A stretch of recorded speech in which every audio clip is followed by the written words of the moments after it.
We will do a short prayer before we start. Namo tassa bhagavato arahato samma sambuddhassa. Namo tassa bhagavato arahato samma sambuddhassa.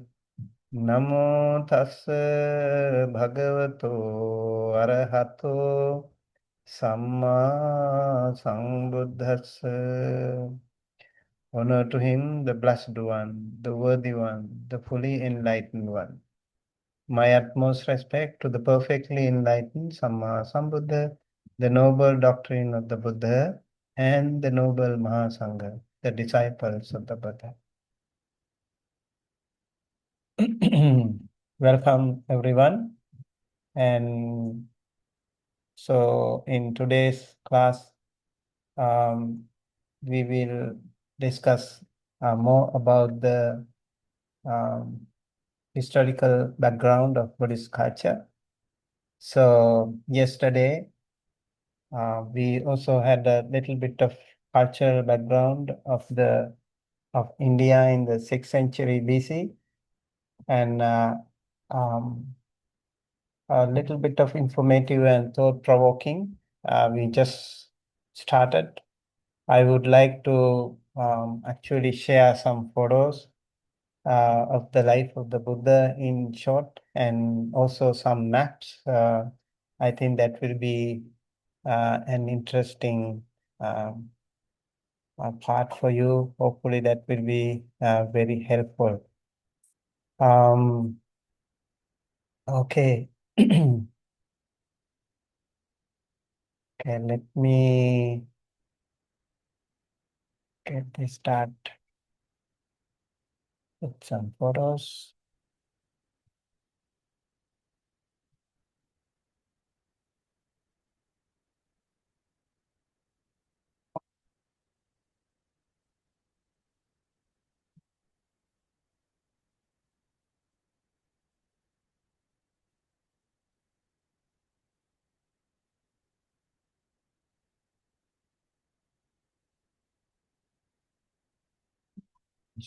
Screen. Okay, can you see? Yes. Yeah, I hope you are familiar with this. Are you? The birth of the Buddha. Yes, this is the birth of the Buddha. And so it is said this is the Queen Mahamaya, his mother. And it is said she saw a dream that a white elephant came to her in the dream and then entered her womb. That was a sign that she felt she was pregnant. And then the astrologers predicted she is pregnant with a very powerful person. And then this also is an ancient, I just want to show you this a very ancient architectural photo. So over here you can see Mahamaya, Queen Mahamaya, and also you can see this is the Lumbini Park. So very interesting fact. We need to remember that he was born under a tree. Okay, although he was from a royal family, he was born under a tree. Significant fact. And then he also later on, we can see how he was enlightened also under a tree, and even he gave Dhamma, his first ever Dhamma talk under a tree again, and he passed away also under a tree. Very interesting revelation that this man belongs to the nature. belongs to the world. And that is a very interesting revelation here. The same picture, and also we have some classical Buddhist paintings where you can actually see that. Maybe I can also share with you more. If you want to see, these are the pictures that I am showing. And maybe you can go one by one. These pictures with the side arrow. Okay. So you can see these photos, and over here, also it is said he was welcomed by the celestial beings. Can see some of those celestial beings. And then this one, can you recognize this? This is like his teaching. You can see the Bodhi leaves here, the Bodhi tree, and also some other um, humans and celestial beings and even animals, all kinds of. Actually, this is the Mara, the Mara's army that he was fighting with underneath the Bodhi tree. This is also very important. This was actually not a physical fight. It was internal temptation, internal struggle that he was undergoing when he was practicing meditation. So the artist symbolically reflect this in this beautiful architectural um, and you can also see the Bodhi tree. Then that is where he was. And the other picture is the Buddha's passing away again. This happened in Kushinara, Lumbini, close to Lumbini, in fact, not that far from Lumbini. So Uttar Pradesh, in today's India. And you can see those people, and the monks, they were crying. And yeah, this is again another picture of the Buddha's passing away. This is a modern version. And yeah, so this particular picture is what we call Dhamma Chakra Mudra. Can you see this? Like this, Dhamma Chakra Mudra. So over here, that actually is this is still there in Sarnath. Okay, this is like untying the knot. Untying the knots. You can see underneath the five disciples and also the Dhamma, wheel of Dhamma. So Dhamma Chakra Pavattana Sutta was there. Right in the middle is the wheel of Dhamma. And this is mostly Mathura and Gandhara art. We find Greek influence also is there in some of the arts. And so you can see even today in Sarnath, Varanasi, where the Buddha met the first five disciples and gave his Dhamma sermon. And you can see how it was. Um, the question is, he was born not under a tree. He was born under a sala tree. We call sala tree. I don't know how to call it in English though. Sala tree. Let me see if we can find that. Maybe there should be a botanical term. Okay. Sala tree. Yeah. Sala tree. Sala tree is called Shoria robusta, the sal tree. Shala sakshua or sarai. It's a species of tree in the family Dipterocarpacus. I don't know how to pronounce. The tree is native to India, Bangladesh, Nepal, Tibet, and across the Himalayan region. Yeah. So Shorea robusta is the scientific name for this tree. Okay. Even the Bodhi tree is actually is named after the Buddha. So the actual botanical term should be scientific name should be a different one. Okay.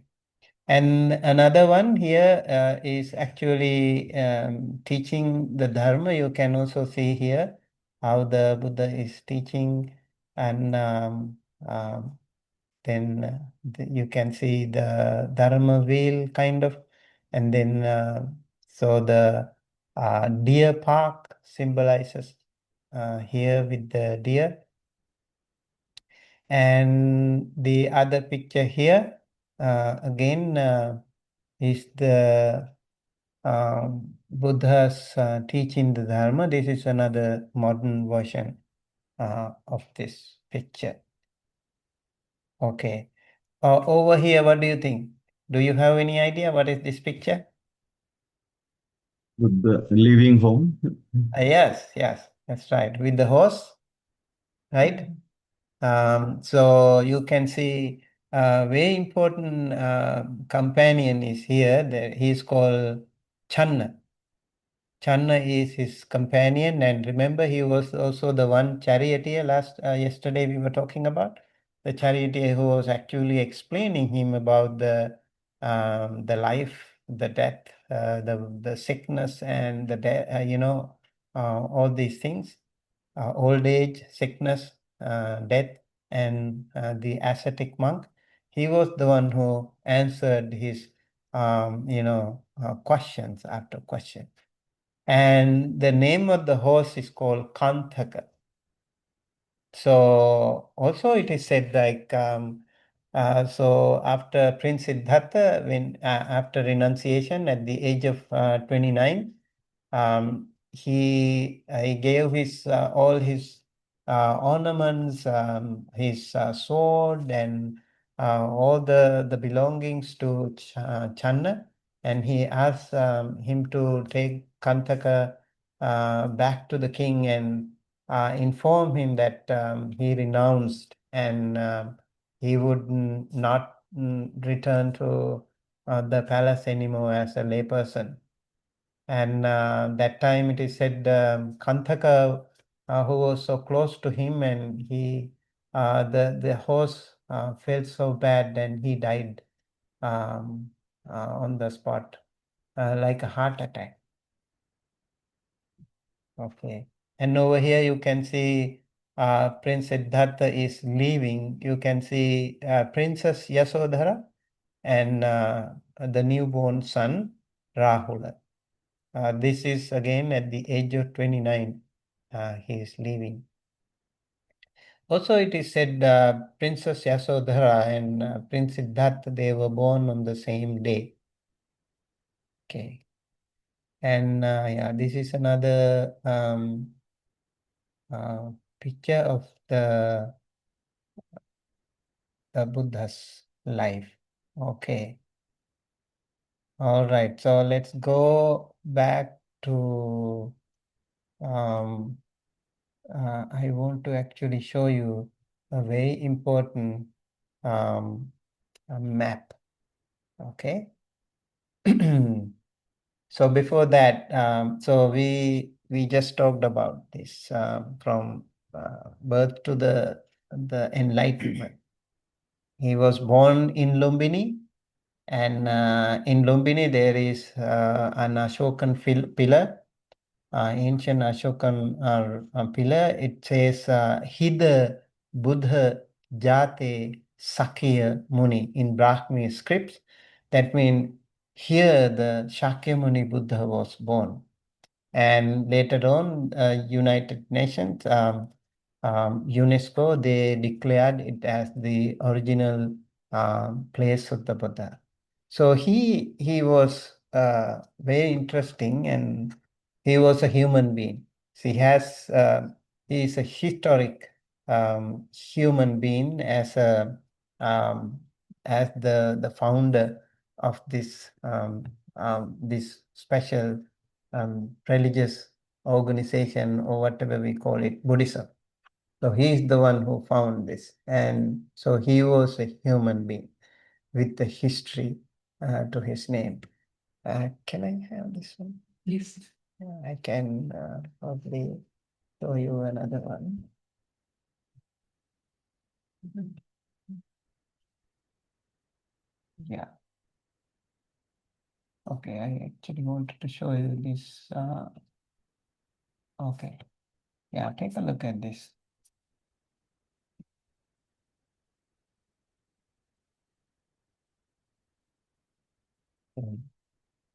Um, so he was born in Lumbini, and then in the 6th century BC, and then he married. His teacher was like the lay life teacher who taught him the archery, the horse riding, sword fighting, and all these things. He was called Kala Devala, Sarvamitra. And also it is said um, during his naming ceremony, there were 8 wise men, and one of them was Kondanya. Remember Kondanya? One of the 5 disciples, and also the first one to realize his teaching. And that time, Kondanya was the youngest, and all the 7 other wise men, they predicted, they actually raised 2 fingers, and Kondanya raised only 1 finger.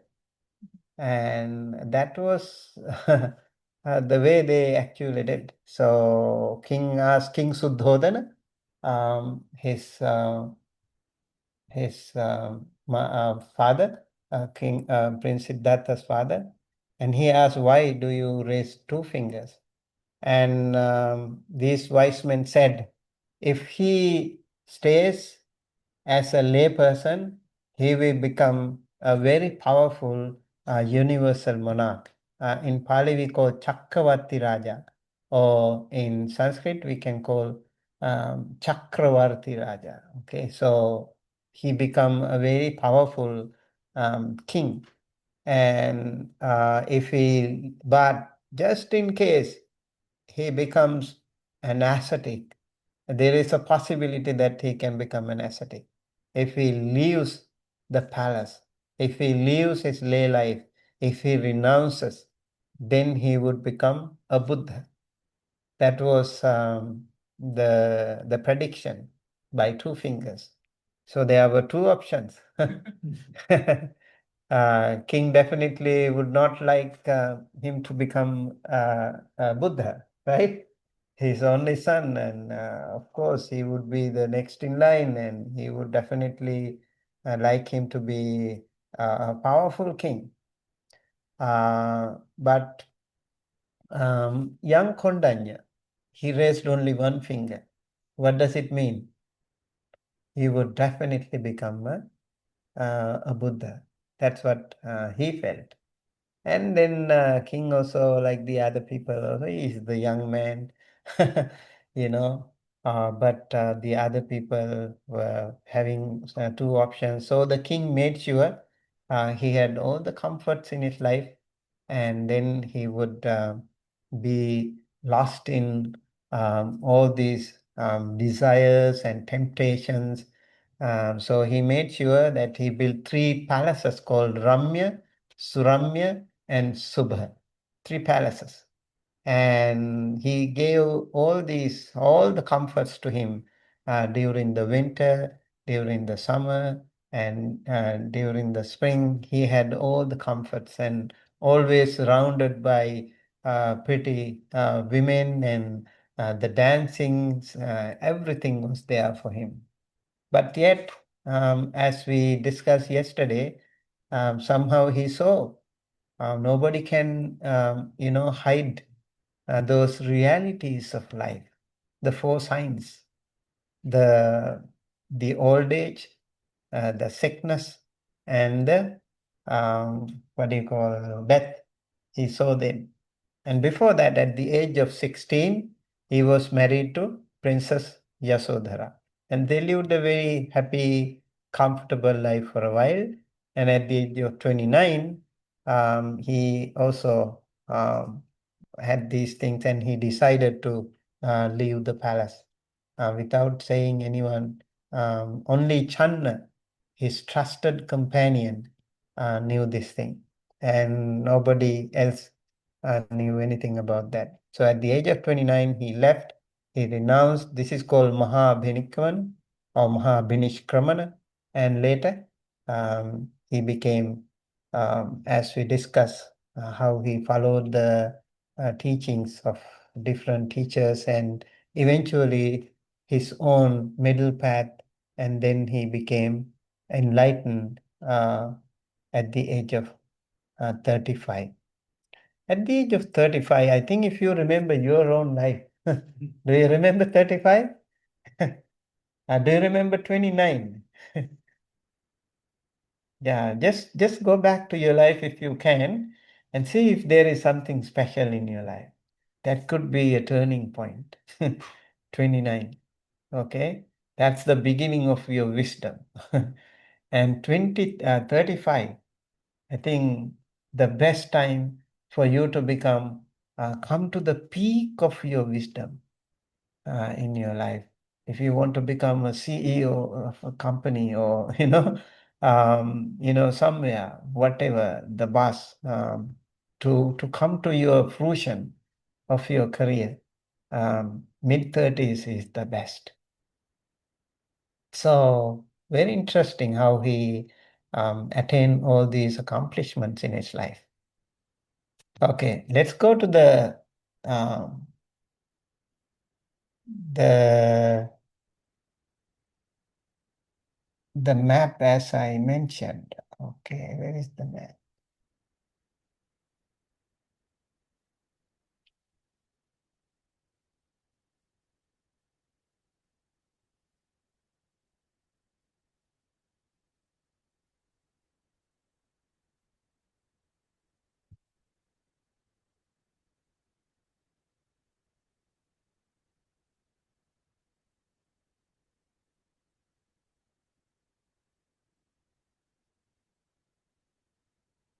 Give me a second.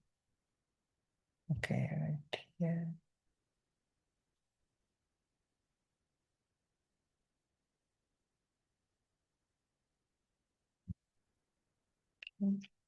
Yeah,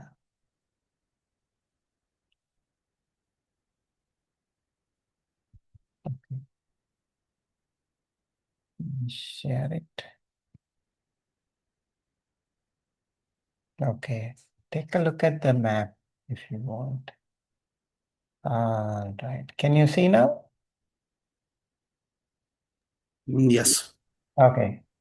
So this is a very interesting um, uh, creativity by Bhikkhu Ananda Bodhi, and he's an American monk, and he was working very hard on this Ananda Jyoti Bhikkhu, and drawn and compiled by him. So I want to give full credit to him for doing this wonderful, map of the Buddha's life and also last years of the Buddha's life and Ashoka and missions and spread of Buddhism throughout Asia.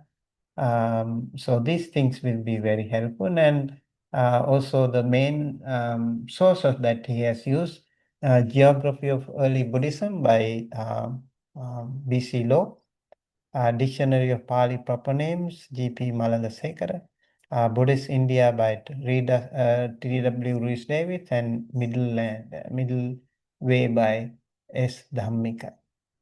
Okay, so here you can see the map. Maybe I make it a little short. So maybe right.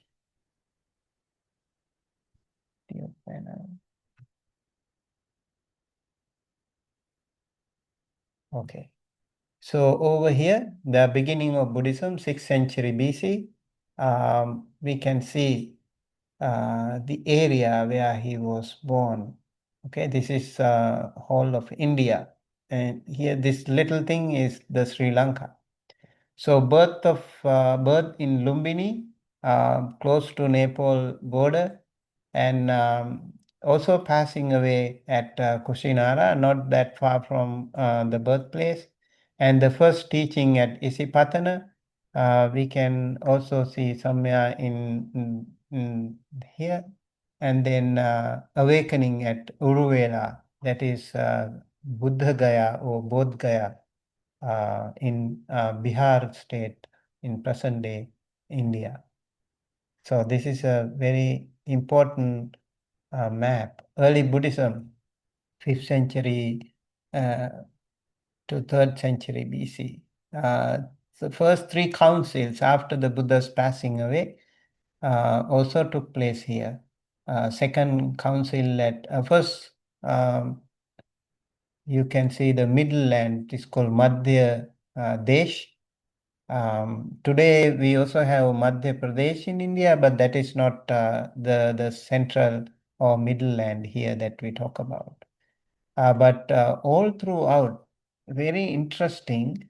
The Buddha spoke in a language called Pali, and most of the languages in India today, we find lot of similarities and lot of Pali words. If you go to Maharashtra, where most of the people speak Marathi, and you can see lot of Pali words there. And if you go to Punjab, where Kanishka and King Milinda um, and Venerable Nagasena, they were there, and that was also a very strong Mahayana Buddhist hold land. There also we have in that language, Punjabi, a lot of Pali words. And many Bengali and all the other, even in Hindi language, we can see a lot of similarities.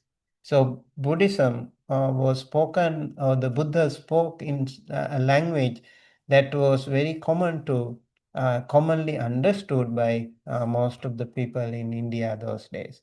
So it was like a lingua franca, connecting language. And then different councils took place after the death of the Buddha. The first council was in Rajgir, what we call Sapta Parni cave.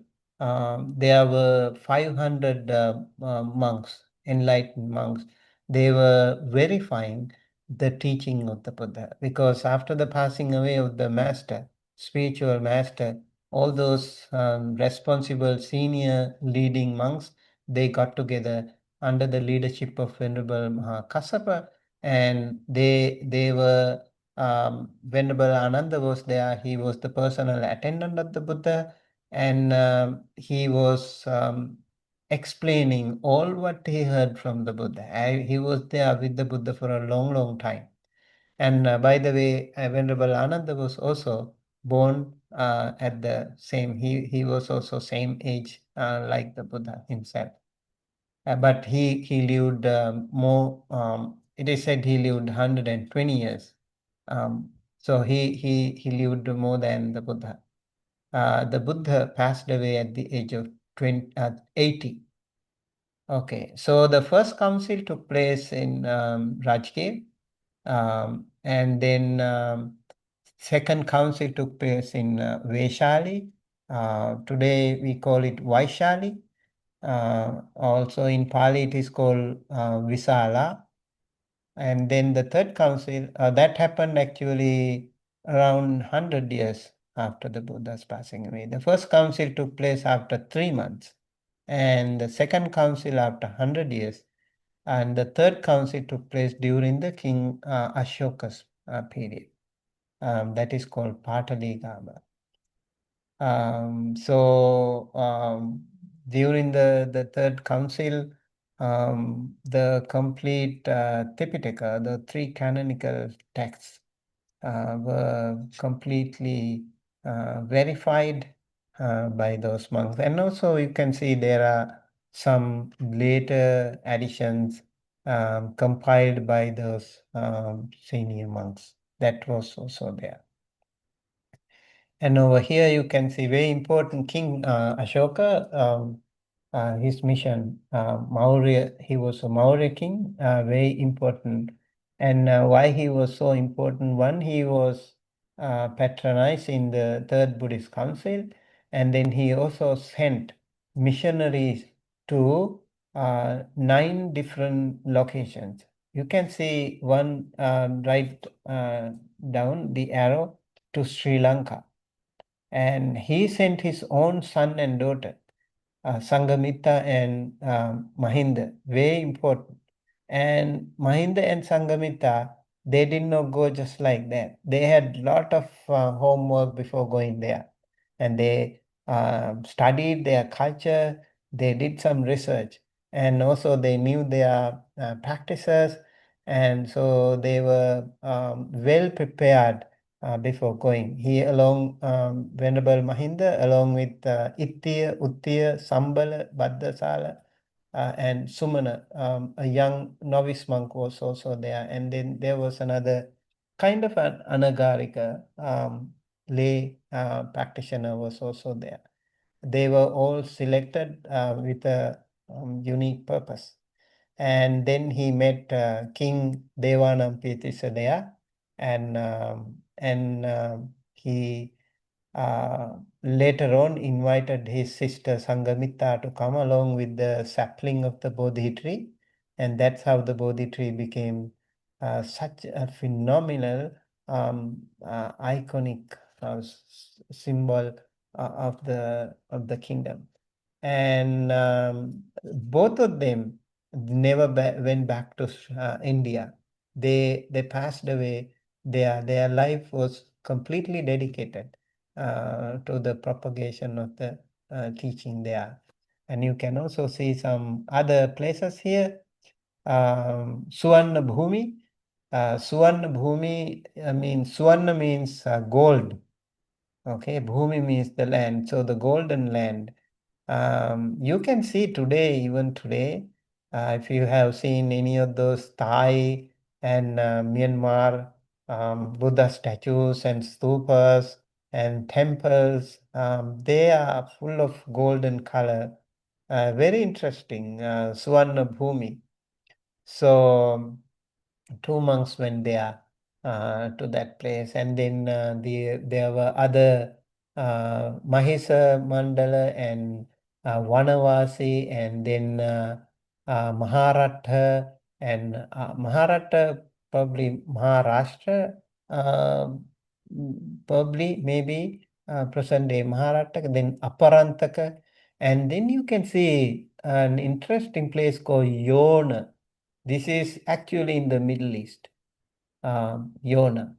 So, and also you can see Kashmir, Gandhar, a part of Pakistan, and then the Himalaya. All these different locations, they had the Buddhist missionary groups being dispatched by King Ashoka because he was a very powerful king, and also he had a lot of um, partnerships with those different countries. And you can see here, Fourth Buddhist Council took place in Sri Lanka, what we call Aloka Vihara. So it happened in first century BC. Okay, very important. First century BC in Aloka Vihara, when the entire Pali Tipitaka was written in ola leaves, palm leaves, and they were all buried um, inside the Mother Earth's womb. That was the best way to protect things. Um, Naturally protected. in underneath the earth. One reason why Sri Lanka is a tropical country and there are monsoon rains and it's very humid, and we can see like very easily these things can be spoiled, and when you bury it underneath, they were well preserved. And if you see things like in California, which is very dry, and those things will be preserved very well because the humidity is very less. But Sri Lanka, being a small island and surrounded by the sea, and also with lots and lots of rain, and the downpour is very heavy when it rains, and so it's very hard to preserve those books. And so I think burying was a very wise decision by them somehow. And so the entire Pali Tipitaka was written in olive leaves, palm leaves, by um, these monks. 500 scribblers were used to do this. Interesting historical event took place, and you can see Anuradhapura is the ancient capital of Sri Lanka, the first ancient capital, and then the Polonnaruwa is the second capital of Sri Lanka, and Aloka Vihara in the central um, country, where we have this historic event took place. And then you can also see, uh, in parallel, Srinagar, Jammu, Amritsar, Jalandhar, these are part of Jammu, Kashmir, and Punjab in today's. They were also very strong Buddhist areas, but mostly dominated by the Mahayana Buddhist influence. So they also had another council. So, apart from the council in Sri Lanka, Theravada Buddhist Council, in this place, they also had another council.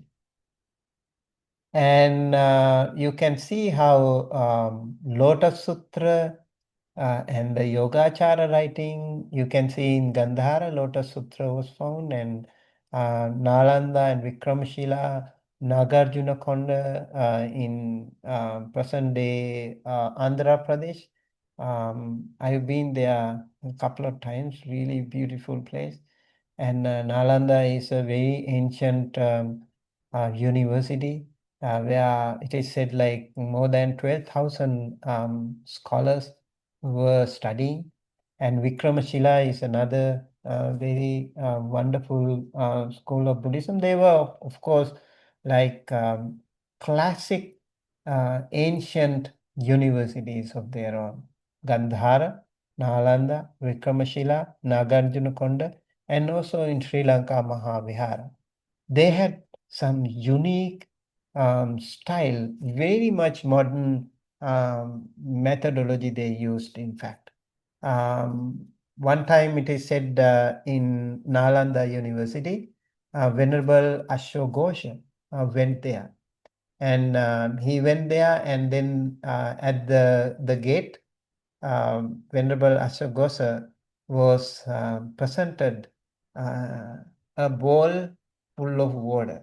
Okay, uh, somebody from the front desk brought a bowl full of water, like what we call alms bowl, full of water, and they didn't talk anything. They just show it, and Venerable Ashwagosha, he took a needle from his bag, and he put it there. And then the water bowl was taken in, and after some time, he was allowed to he would allow admission. Do you know what happened here? Do you have any idea what happened here? Yeah.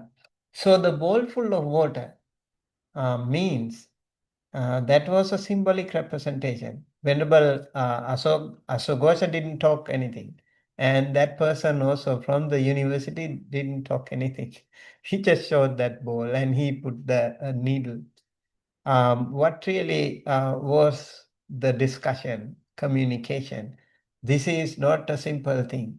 This is not an ordinary place for you to study. This is an ocean of knowledge. Okay.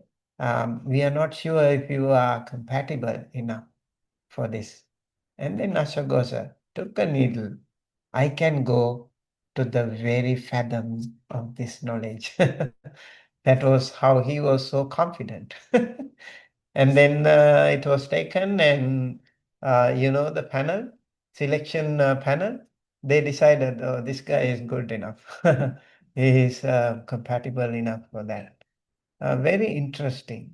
See the way the selection process, right? Even today um, we have defense. We have to do like abstract and write the thesis, and all these things happen those days also. For example, in Mahavihara, Sri Lanka, Anuradhapura, when Buddha Ghosha came, okay, another Ghosha, Buddha Ghosha came from South India, and he went to Mahavihara. And then the Mahavihara monks did not want to admit him. They wanted to test him whether he is compatible enough for this. And then he was given one Pali stanza.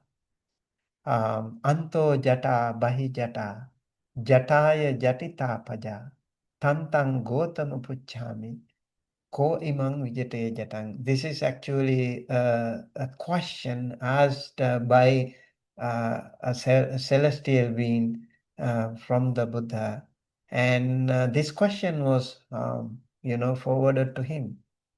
And that was his thesis, dissertation.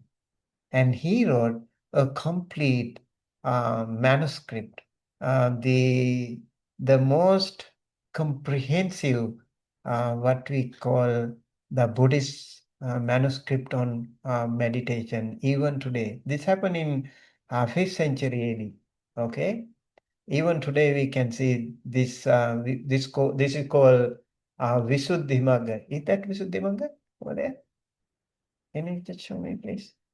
Yeah, that is called Visuddhimagga, path of purification. Yeah? Oh, no. Okay. You have, can I have it? Yeah. So, um, so the Buddha Ghosha's book, it is said he wrote in all the leaves, finally you have to write. After all the researches, he covered the entire Tipitaka, all those things related to this topic and how to answer this question. Anto jata bahi jata means, anto jata means internal fetters and tangles. Okay, people are internally tangled. Bahijata externally tangled. Anto jata bahijata. Jataya jatita paja. They are tangled and entangled. Who can solve this problem? That was his research problem. And his answer was the Visuddhimagga. Beautiful, powerful book called Visuddhimagga, The Path of Purification. So he wrote the entire book. And it is said he was about to present it to the university, and it got lost somehow. He couldn't find it. Yeah, okay. This is Visuddhimagga. There is a translation, Bhikkhu Jnanamoli's translation. This is a really nice book. If you want to learn about Buddhist meditation, Sila, Samadhi, Panya, morality is the very foundation, and Samadhi, when you are morally strong, then you can, have a better concentration. That is the idea. So then you can actually, this is part of the meditation. And morality is the very basis. And then when you are mentally calm and peaceful, very razor sharp focus, and then only your wisdom will come to you. Wisdom will come on its own. Imagine like you panic, you can't take a good decision, right? You have to be really calm, absolutely calm. That's why these absorptions or jhanas really help us. But in order to come to jhanas, you have to be physically and verbally, you have to be restrained, you have to be really in control. Otherwise, you can't control the mind otherwise. So this sila, samadhi, and panya, or the morality, the concentration, and the wisdom, these are beautifully explained in detail in this wonderful book, The Path of Purification or Visuddhimagga by Bhadantacharya Buddha Gosa. So Bhikkhu Ñāṇamoli's translation is a really good one in English. It's available also as a PDF online. Okay, so first copy lost. He wrote again. And the second copy also lost. He was like, when you have a problem, when you have a struggle, you never give up. You continue with your mission, and he continued to do. Okay, I don't give up. He wrote another one also.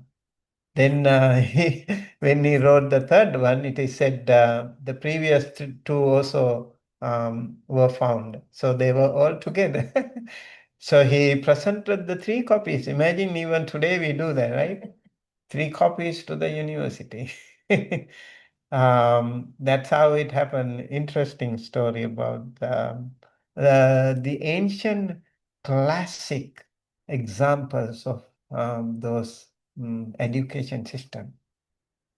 Okay.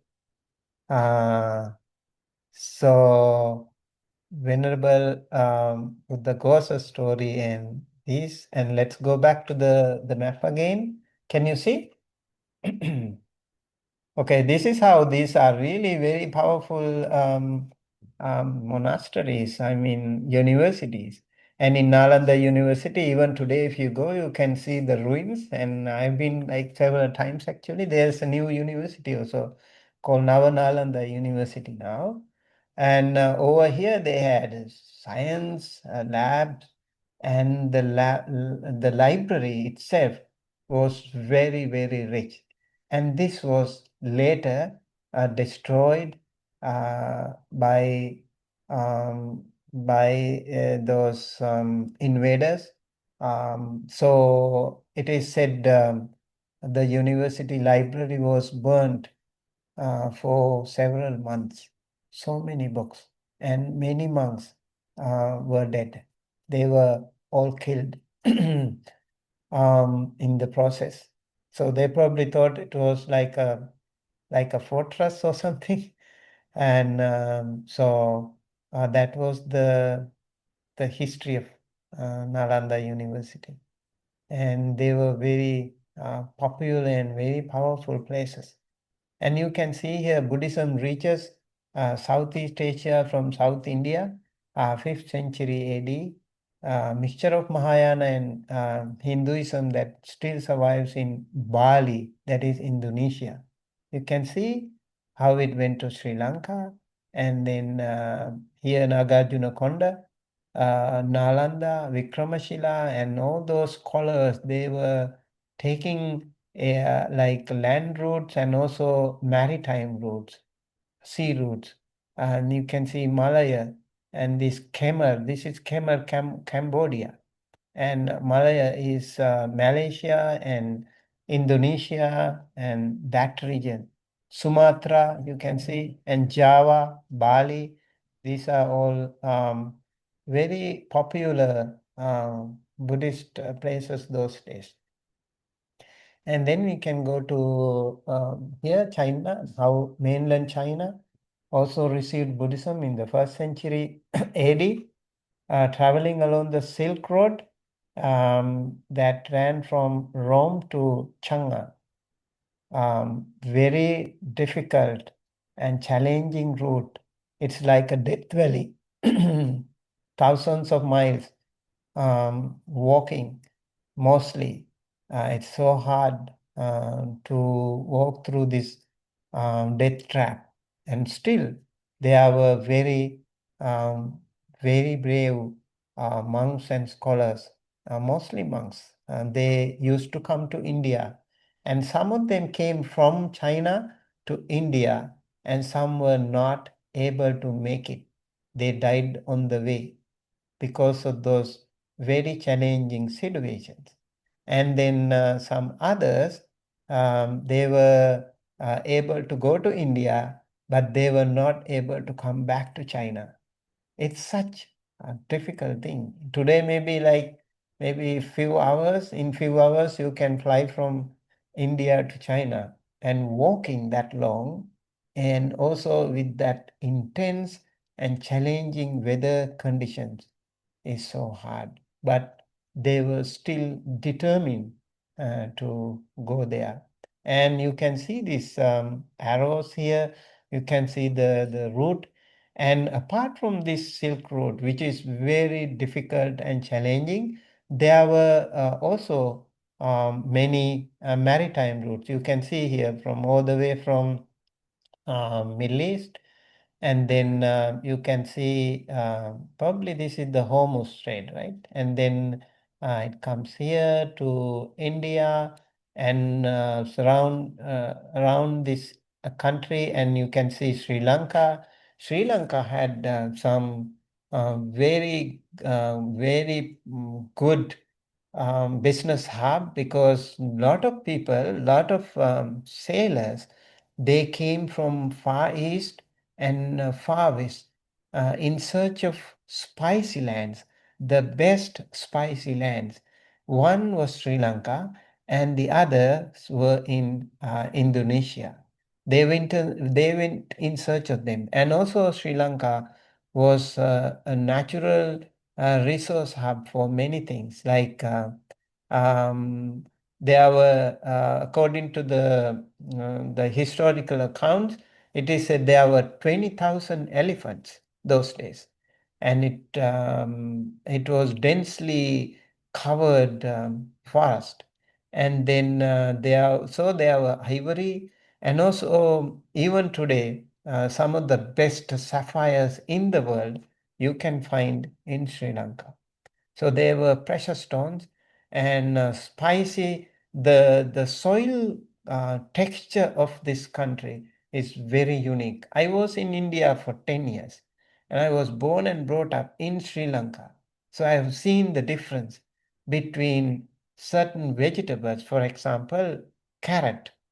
In India, you can eat it like a fruit. But in Sri Lanka, you don't dare do it because it's very spicy. Yeah. And the other things also, chili, carrot, and the pepper, and many other spices are there, very unique and very spicy.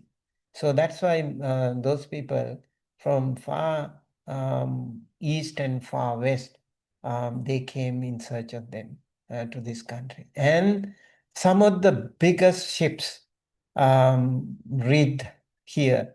It is said as big as even 5 elephants can be, you know, um, stored there. They could board in those um, huge ships. So there was a clear evidence of lot of ships coming into this country, and a lot of sailors came. So maritime Buddhism, when as Professor Louis Lancaster mentioned, maritime Buddhism was very popular those days. Buddhism also went through maritime trade route along with these sailors. You know, sailors are always when they run through very difficult, sometimes land routes, deserts. So their life is always in danger. Whenever they find some spiritual person, they would protect. They need protection. That's how two sailors called uh, what do they call? They came to Sri Lanka, and they also met the Buddha, and they were asking for something protection, and it is said the Buddha gave some hair to them. So they built stupa in eastern Sri Lanka. Um, okay, I'm thinking of their name. The two brothers. If I remember, I'll let you know later. So there were instances where those, sailors, they were going many distances, and they were very open to religious teachings and for protection, for blessing. That's why when, for example, if there is a huge ship and they had to go long distance, they would likely have some maybe religious person or a monk with them so that they can, have their own prayers with them. So that's also how Vasco da Gama, for example, remember he said, we are going for business and also for teachings to be spread, and that's how they went too. So the religion spread all across the globe like this, even in the very dim, distant past. And the growth of the dispensation, again, dispensation is the sasana, the monks. And over here we can see again Silk Road and Gandhara and Pataliputra. And you can also see Vietnam, Chang'an. So from mainland China, it went to Vietnam. Buddhism went to Vietnam. So in mainland China, some of those caves like Dung Huan caves are very important places. Lot of Buddhist paintings were there, and also really nice Buddha statues, and many things were there. Like these monks were, like in um, Afghanistan, Bamiyan Buddha statues were built. These were done mostly by those monks. They did it, and many Yeah, monks were practicing in the forest. They also had Buddha statues. So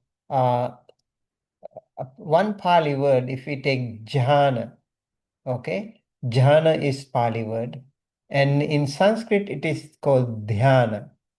And when it went to China, it became chang. And same word, you can see the linguistic connection. And then when it went to Japan, it became Zen. Okay. And I heard in Korea, it was called Song or something. So jhana, dhyana, and chang, and I don't know if I'm pronouncing it the right way, and then Zen. They are all related to meditation, and probably the other word is song. So these were also very beautifully connected. You can see the spread of Buddhism, growth of Buddhism all throughout these countries. So from Vietnam, we can see also Korea, and from Korea, it went to Japan. See, although they were like arch rivals somehow, Korea offered Buddhism to Japan. Um, Very interesting. 6th century AD. You can see here 4th century. By 4th century, Korea received Buddhism. So by 6th century, Japan received Buddhism. So mainland China and Japan, Korea, Vietnam, mostly Mahayana Buddhism and Mahayana school of Buddhism, and mostly Southeast and South Asia. They were basically Theravada Buddhism. You can see here the countries where Buddhism grew. in India, Sri Lanka, Kashmir, Gandhar, Central Asian city-states, and then Tibet and Nepal, and Mongolia, Khmer, Vietnam. So all these Sri Vijaya kingdoms time, Java, Sumatra, all these region was predominantly Buddhist. And China, Korea, Mongolia, Korea, Japan. I heard even today, recently, I actually found an article in Russia. There is a small state, although it is part of Russia. Somehow they also practice Buddhism. Very small European country, but it is part of Russia, but they still follow Buddhism. Um, so those, I think, part of Mongolia, probably those days. And over here, very important, you can see Ashoka's pillars and rock edicts. Mauryan period, 322 to 185 BC. You can see here pillars and also the other like the Indian Buddhist art.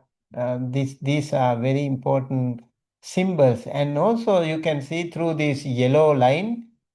This is way beyond the present day India.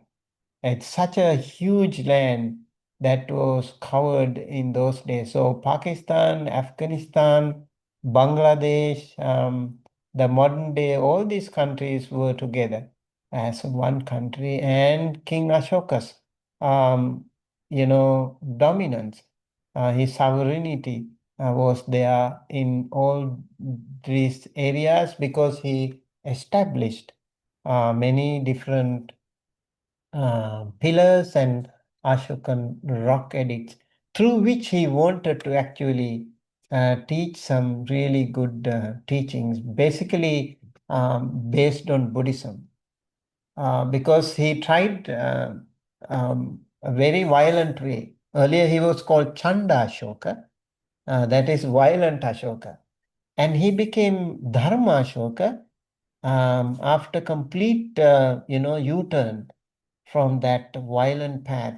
He became a very non-violent and very religious, spiritual, really nice person. And he kind of wanted to compensate for all the damage, collateral damage that he incurred during the Kalinga war. So he became a very wonderful king. So in history, King Ashoka was a very, very important character. And this period, you can see here, Ashoka had the lion and also Dharma Chakra sometime. So these are very important symbols that we can find as a part of Buddhist culture. Uh, can somebody please read this one if possible? We are going to take a rest soon, okay? Can you read this one? I can read. Oh, thank you. All right. The remains from the Mauryan period are very few. They consist mainly of the Asokan rock edicts and the pillars, which are normally inscribed and surmounted by lions, elephants, or bulls. Only a small selection of them are shown here. In Kumraha, on the edge of modern-day Patna, are old architectural remains of the ancient city walls, and from Didarganj on the banks of the Ganges, a splendid human-sized yakshini modeled in the round and highly polished has been found. The excavated rock caves at Barabar, although later inhabited by Buddhists, were carved out for the Ajivaka sect, but their main importance lies in the fact that they provided the models for the great rock cave complexes at Ajanta, Ellora, and elsewhere in the coming centuries. Thank you very much. So Very important caves are also there. We can find here Barhut and Sanchi. I actually was able to personally visit many of these places, except I have been to this is Sunga period, 185 to 75 BC. And Sanchi is a very beautiful architectural site. You can see, and Venerable Mahinda was from Sanchi, and his mother was called Videha. So there is actually even a railway station there with that name, Vidisa or something. So from that place, they went to Sri Lanka, and these are some of those beautiful art galleries we can see. And over here, during the after the fall of Mauryans, the new dynasty arose called the Sungas. The stupas at Sanchi and Barhut, although originally built during the Mauryan period, were rebuilt and expanded during the Sunga period. So first it was Maurya period, and then it was the Sunga period. And it is the work carried out beginning at the later period that we see today, including the dome, the stone casing, and the harmika. It was also during their reign that the Chaitya at the Bhaja caves at Karli in Maharashtra was built. So Chaitya is the Sanskrit word for Chaitya. In Sinhala we call Saya, and those dome-shaped stupas or pagodas are called Chaitya. And we have these things also as a very important Buddhist art. And over here we can see another period called Satavahana period. This was from second century to second century BC to second century AD, 400 years. Over here we can see very important Buddhist caves, Barhut, Sanchi, Ajanta, Ellora, Amravati. Not necessarily caves, some of them, yes. Ajanta, Ellora caves and other places are very important Buddhist architectural sites. We can see these beautiful art work in these places. So right, you can also see the Mathura style in the Gandhara period here. You can see Gandhara period, first century BC to 5th century AD. So over here, that is the kind of northern school where they had this Gandhara style. And over here, earlier we learned Satavahana period, that is the Mathura style. So Mathura and Gandhara were very unique. Gandhara was basically influenced by the Greek style. You can see their hairstyle, their faces, and also the robe, very similar to Greek statues. So that is why they are little different from the Mathura style. So that is following the invasion of Alexander the Great in the 3rd century BC. So Greek forces settled in the borders of India. So that naturally had some influence in them. In Pakistan, in Afghanistan, even today, Gandhara has a very rich. Some of the latest Dhammapada, for example, Gandhara Dhammapada version has been found out. They are really, really important early Buddhist texts that we have. And over here you can see Gupta period, 4th century to 6th century AD. Here also we can see it was kind of overlapping in those Gandhara and Mathura schools. We can still see Mathura, Sarnath, Nalanda, Gaya, Ajanta, Ellora, and Kabul, that is in Afghanistan. And you can see here Kolkata, and very close to Chennai. And the expansion, the border is really huge in this Gupta period. So that's how those kings were ruling, and possibly the South India was ruled by possible other rulers. So the Gupta Empire is centered around their capital Pataliputra in modern-day Bihar, and it is also the golden age of Indian artistic creation. It's during this period that the murals we find in Ajanta and Ellora were begun, which provide the earliest examples of Buddhist Indian painting. Also during this time, the great universities in Nalanda, Vikramashila, and elsewhere were built, and they in turn gave rise to great schools of sculpture and bronze casting. All this, all with classical elegance.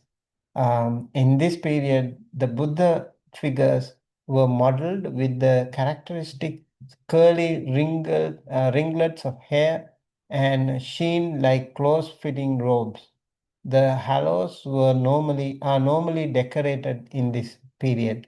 So at the beginning, there were no Buddha statues actually. It was only a pair of shoes, what do you call slippers, flip-flop. That's how they just put that, put them in on a chair, and the people just respected as a symbol of Buddha, because those artists were scared to, create the Buddha. It took a while for them to do that, and later on there was a Dharma wheel, and there were different symbols replicating or symbolizing the Buddha. So that's how they did it. And later we find influence from the Greek style, basically, in the Gandhara period and the Gupta period. So the Buddha statue was finally came into being. Yes, can you also please read this one?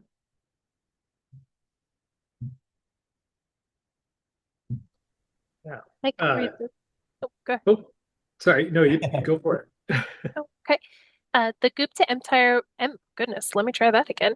The Gupta Empire was centered around their capital at Pataliputra in modern-day Bihar and is normally thought of as the golden age of Indian artistic creation. It is during this period that the murals we find in Anjata and Ellora were begun, which provide the earliest examples of Indian painting. Also during this time, the great universities at Nalanda, Vikramashila, and elsewhere were built, and they in turn gave rise to the great schools of sculpture and bronze casting, all with classical elegance. In this period, the Buddha figures are modeled with the characteristic curly ringlets of hair and sheen-like close-fitting robes. The halos are normally decorated in this period. Thank you so much. Yes, and also I would like to thank Lalit for reminding the name Tapasu Bhallika. Yeah, they were the two brother sellers. They were given the hair relics of the Buddha. And yeah, and also John, thank you. That is, how do you pronounce? Kalmikia, right? Kalmykia in Russia. Yeah, that is the Buddhist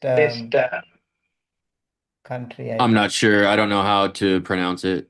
Yeah, let's say like Kalmykia, something like that. Yeah, I just read actually recently. Only I found like the Russian president also has visited some of their Buddhist ceremonies. Interesting. Okay, so in the Pala region, Pala period, that is 8th century to 12th century AD, you can see some different styles here again. And also the expansion is little different. Indian Buddhist art schools. And over here, We can see Sarnath and Sompur and Nalanda, Gaya, Lalitagiri, and also Kabul, Delhi, Chennai are also there.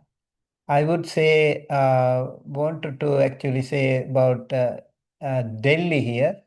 This is where the Satipatthana Sutta was preached. There is actually Indraprastha University also. So it is called, those days it was called Kururatta.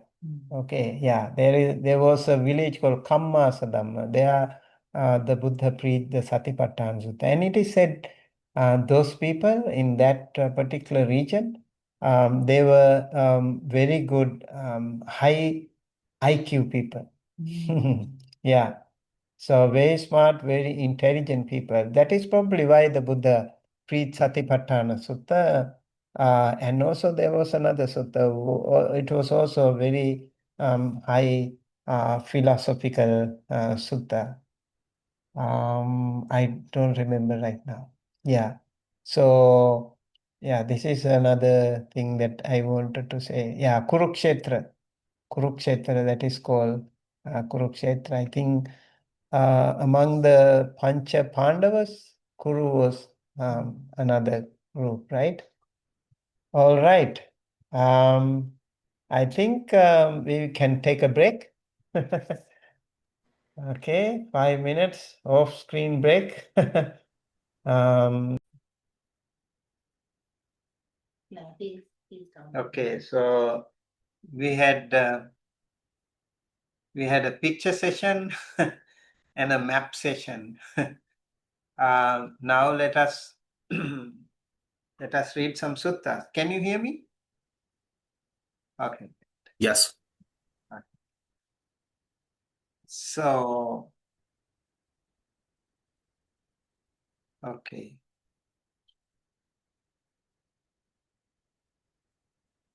And the map I actually tried to upload to the Moodle, but it was too heavy and I couldn't do it. Maybe I'll share it through Google Drive with all of you, so you can have a look. And later I also will share the presentation yesterday. Okay, PDF. Okay, so let's read some suttas now. As we are going to discuss about the another interesting topic today, that is core principles of Buddhist culture. And by the way, yesterday we were trying to discuss a little bit about the culture, right? What is the culture? What is the meaning of culture?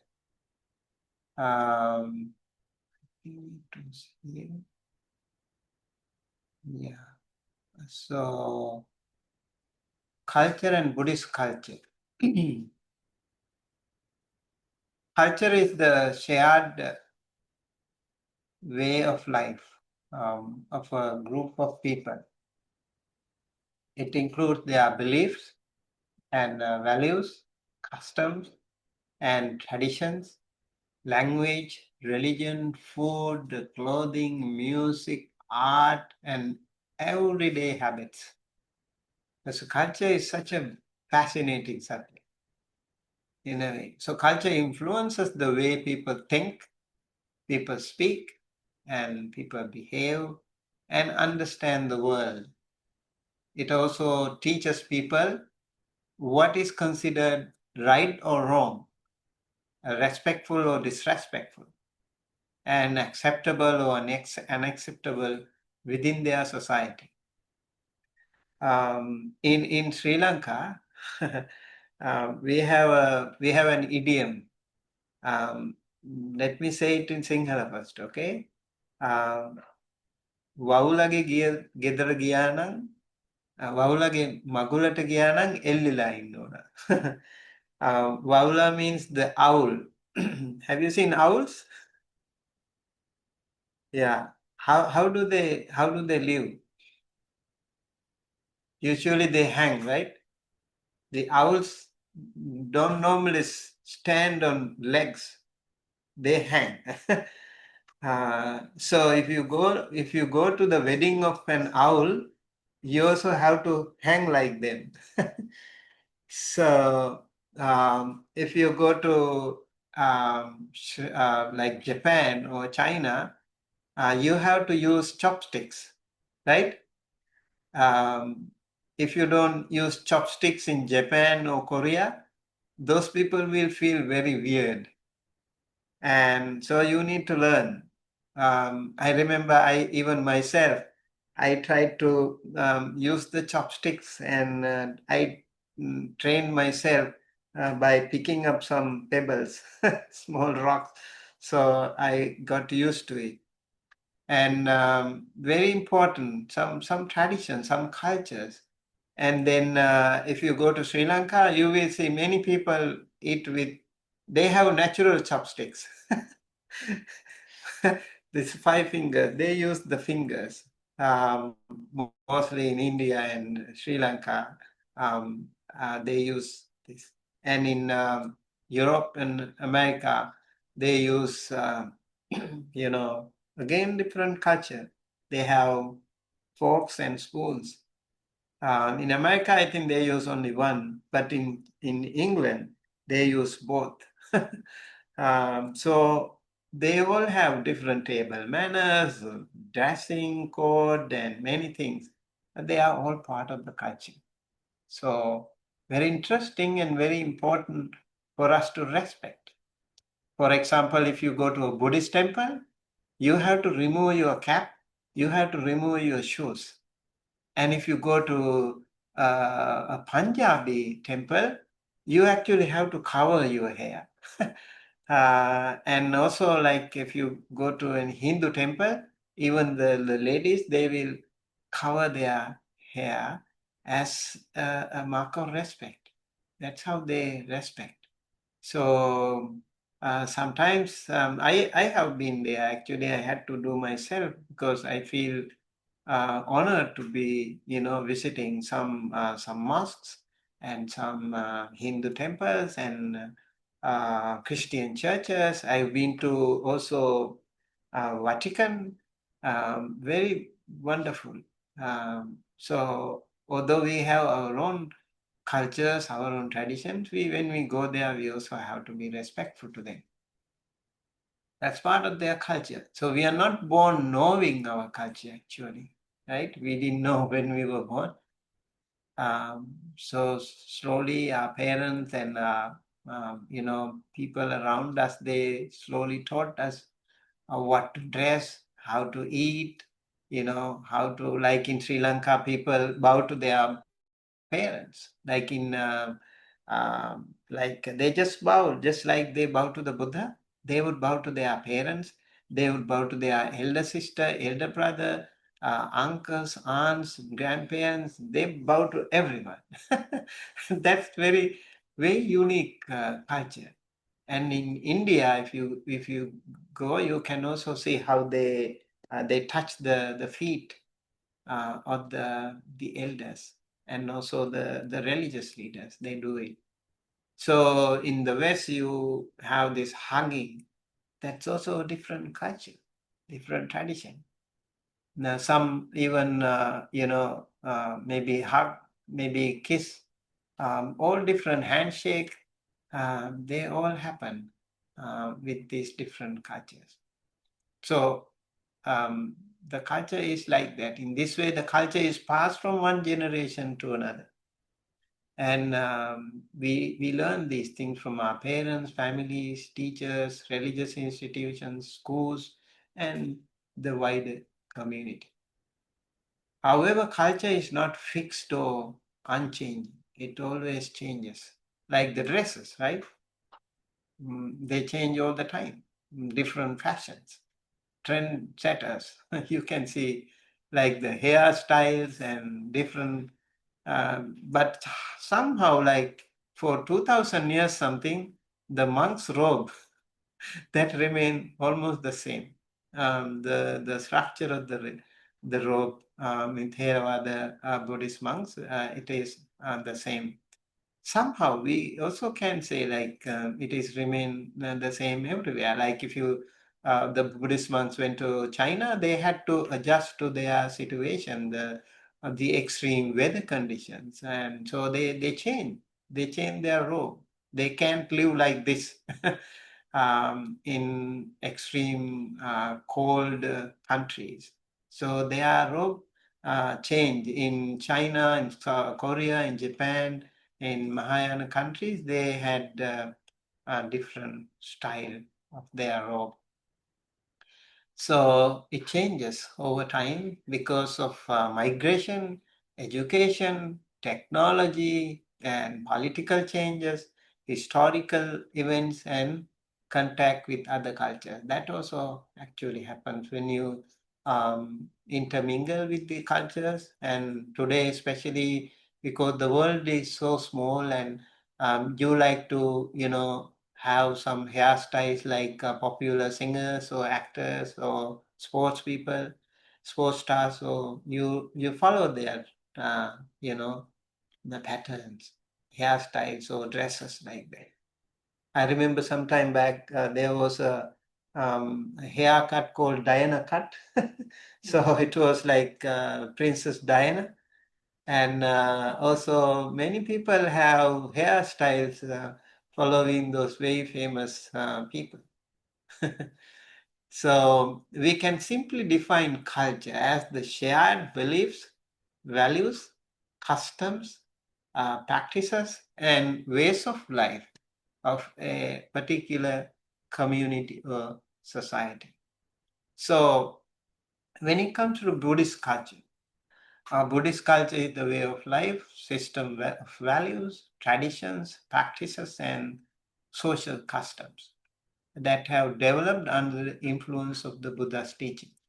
So the robe and Buddhist way of bowing and prayers, many different traditions are there in Buddhism.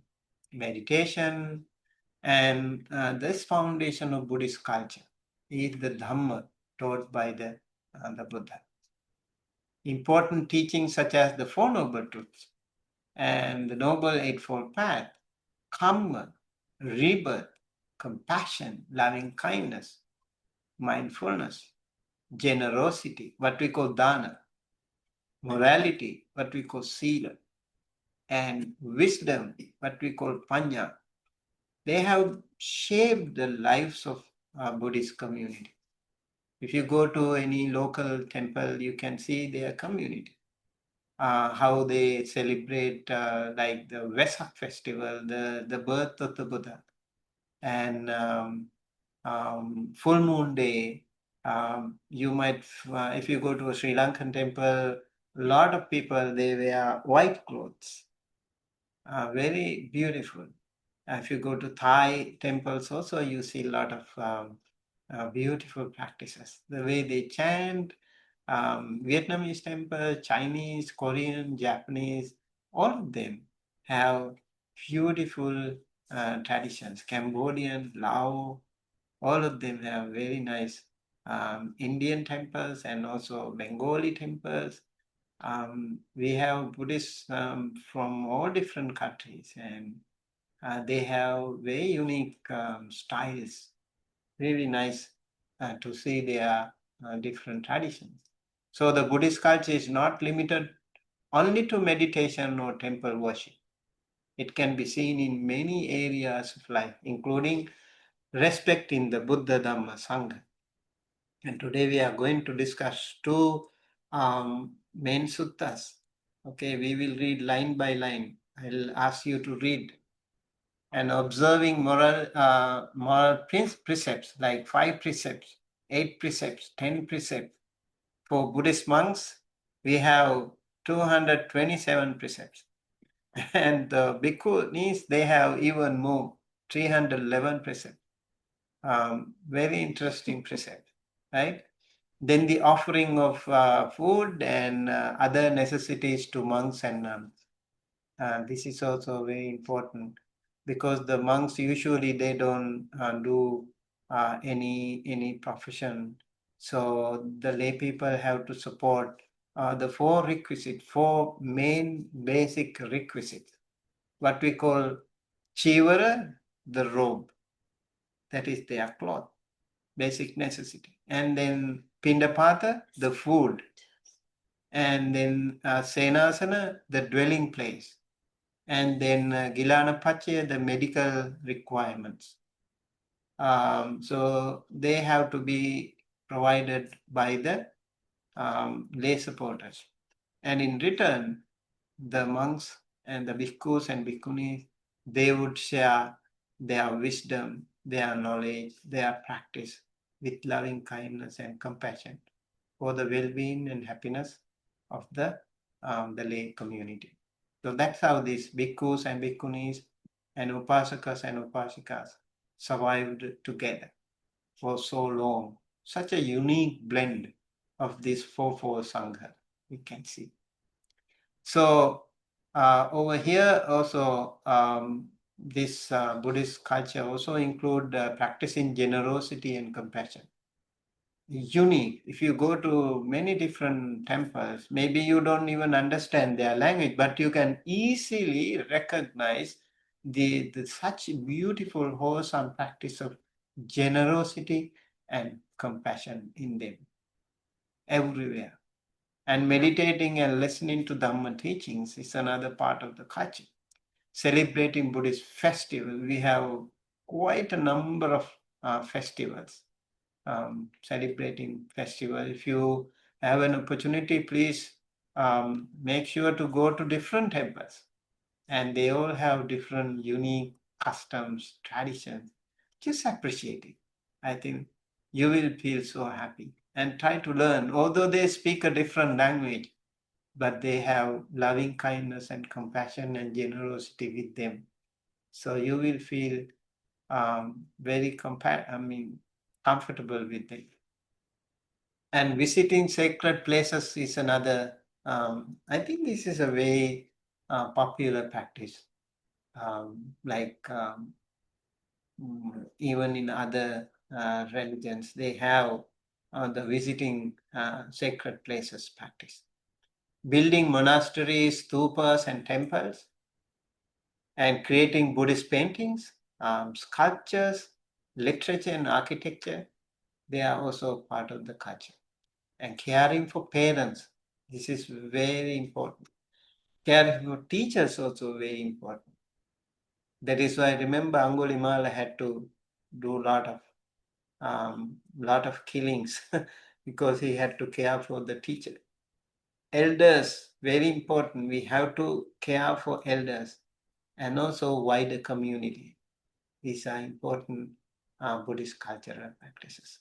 So the Buddhist culture developed in different ways in countries such as Sri Lanka, India, Thailand, Myanmar, China, Japan, Korea, and also Tibet.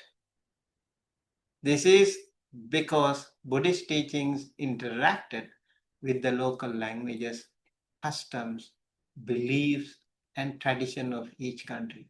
Buddhism somehow found a niche of its own in every different country and beautifully merged with the local cultures. So that is why if you go to Thailand, they have different style. Buddha statue is different. If you go to Sri Lanka, the Buddha statue is different.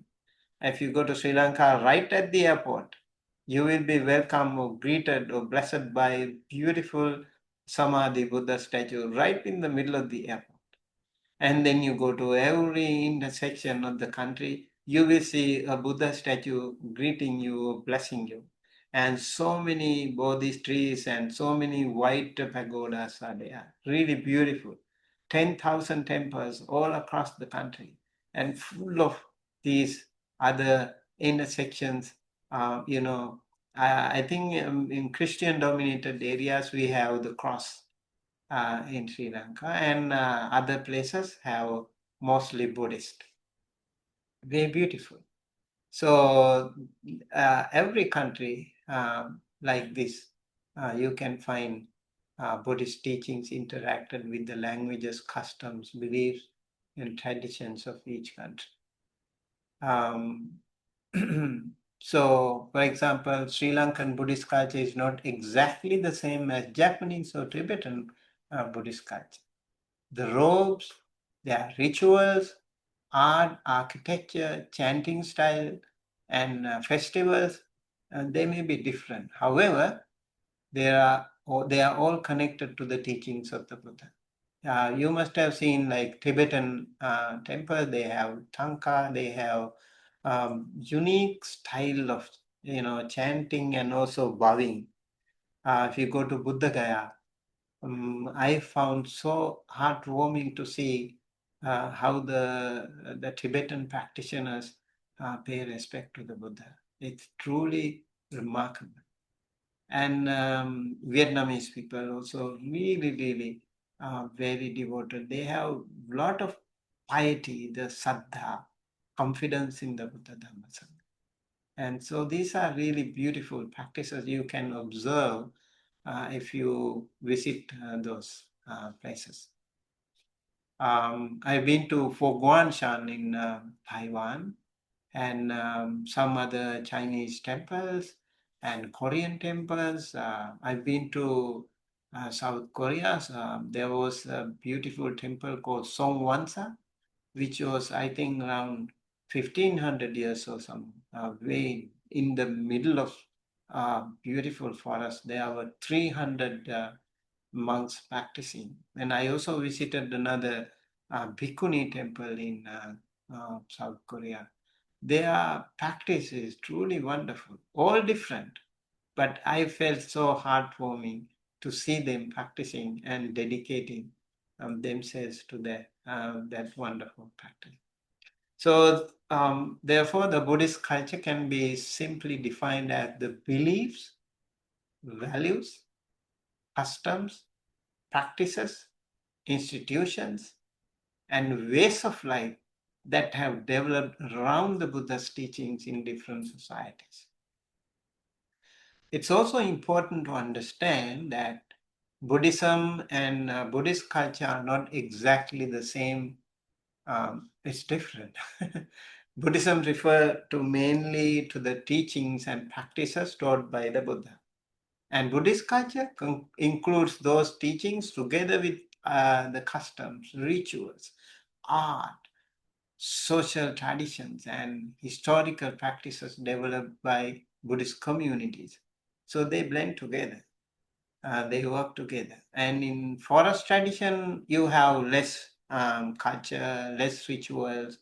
And in cities, people need attention, so they have those colors, drums, and music, everything together. So, in simple words, Buddhism is the teaching of the Buddha.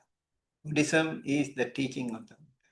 While Buddhist culture is the way people and societies have expressed, practiced, and preserved that tradition, that teaching throughout history. Okay, that's about the Buddha, Buddhist culture. And now I want to take you to this sutta called Dhajagga Sutta. Okay, let us read that sutta, very interesting sutta. Let me share the link. So we will, we have it in access to insight, as I mentioned yesterday, and also Dhajagga Sutta in dhammatalks.org. Both of them actually from Bhikkhu Thanissaro, and also Sutta Central. So Samyutta Nikaya 11.3 Dhajagga Sutta. Let me open this.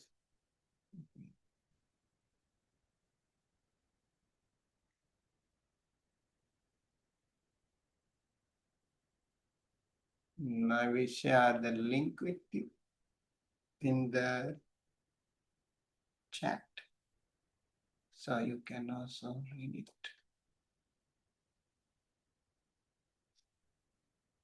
This is the Dajjagga Sutta.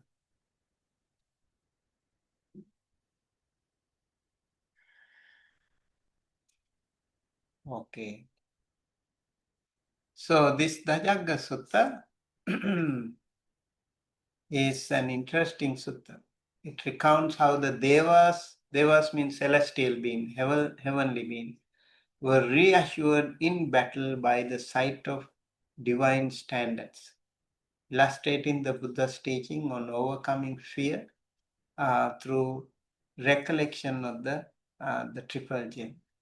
So in this sutta, actually, Devas were instructed by their king called God Sakka. Okay, let me share it over here. So in this sutta, the God Sakka, he asked his fellow companions, if you feel fear, okay, if you are scared sometime in the war, you remember me. Okay, you remember me by my flag.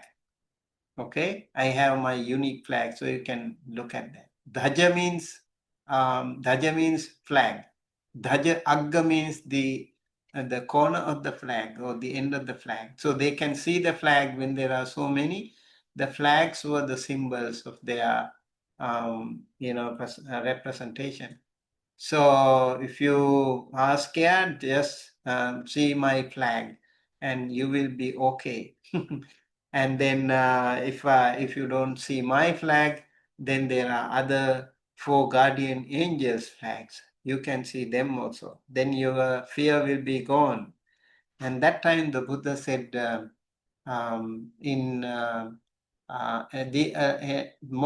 these devas are also not completely, they have not completely eliminated defilements. They get angry, they get upset, they get frustrated. All these things are there with them. So they are not liberated ones. They are not enlightened.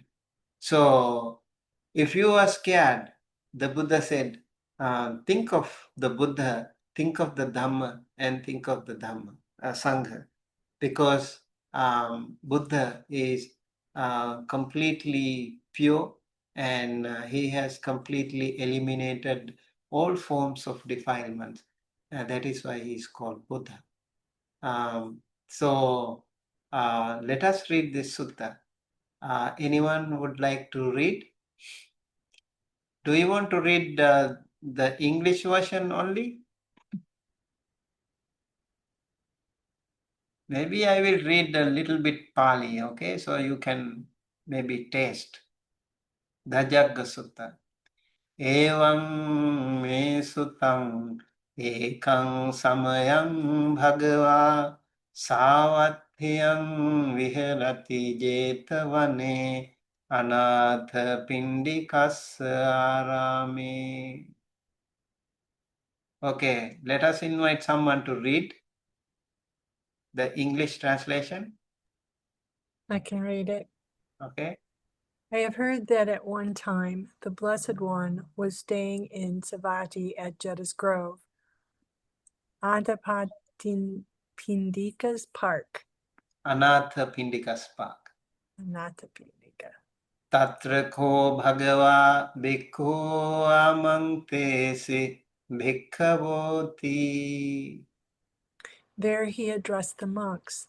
Monks, Bhadante tite bhikkhu bhagavato pachasosum. yes, Lord, the monks responded to him. Bhagavai tadavocha. The Blessed One said, Bhutapubbang bhikkhave devasura sangamo samupabulho ahosi athako bhikkhave sakko devanamindo දේවේතාවතිංසේ ආමන්තේසි සචේ මාරිසා දේවානං සංගාමගතානං uppajjeය භයං වා චම්බිතත්තං වා ලෝමහංසෝ වා මමේව තස්මින් සමයේ ධජග්ගං උල්ලෝකේයාථ මමං හිවෝ ධජග්ගං උල්ලෝකයතං යං භවිස්සති භයං වා චම්බිතත්තං වා ලෝමහංසෝ වා සෝපහිස්සති.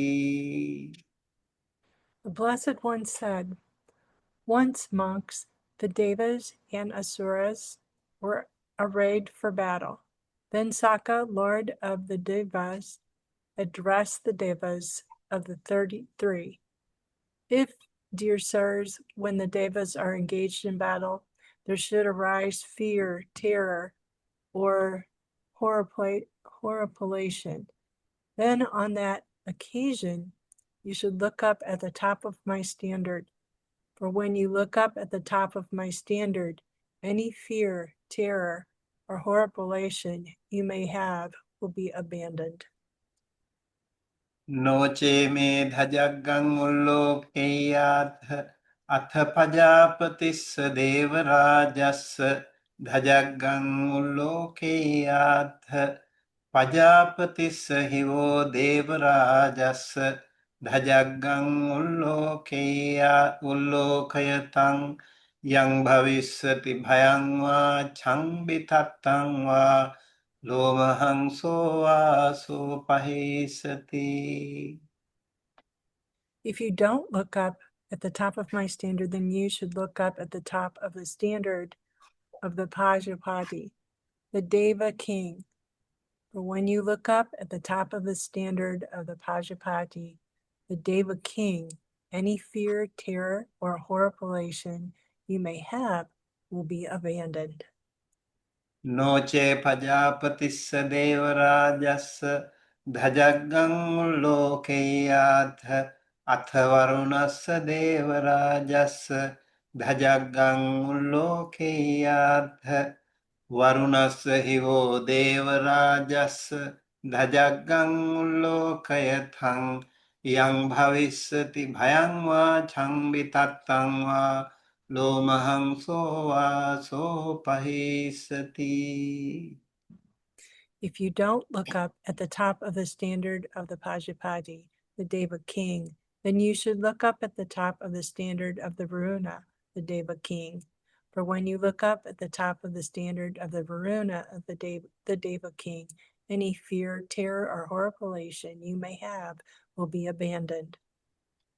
නොචේ වරුණස්ස දේවරාජස්ස ධජග්ගං උල්ලෝකේයාථ අථ ඊසානස්ස දේවරාජස්ස ධජග්ගං උල්ලෝකේයාථ ඊසානස්ස හිවෝ දේවරාජස්ස ධජග්ගං උල්ලෝකයතං යං භවිස්සති භයං වා චම්බිතත්තං වා ලෝමහංසෝ වා සෝපහිස්සති.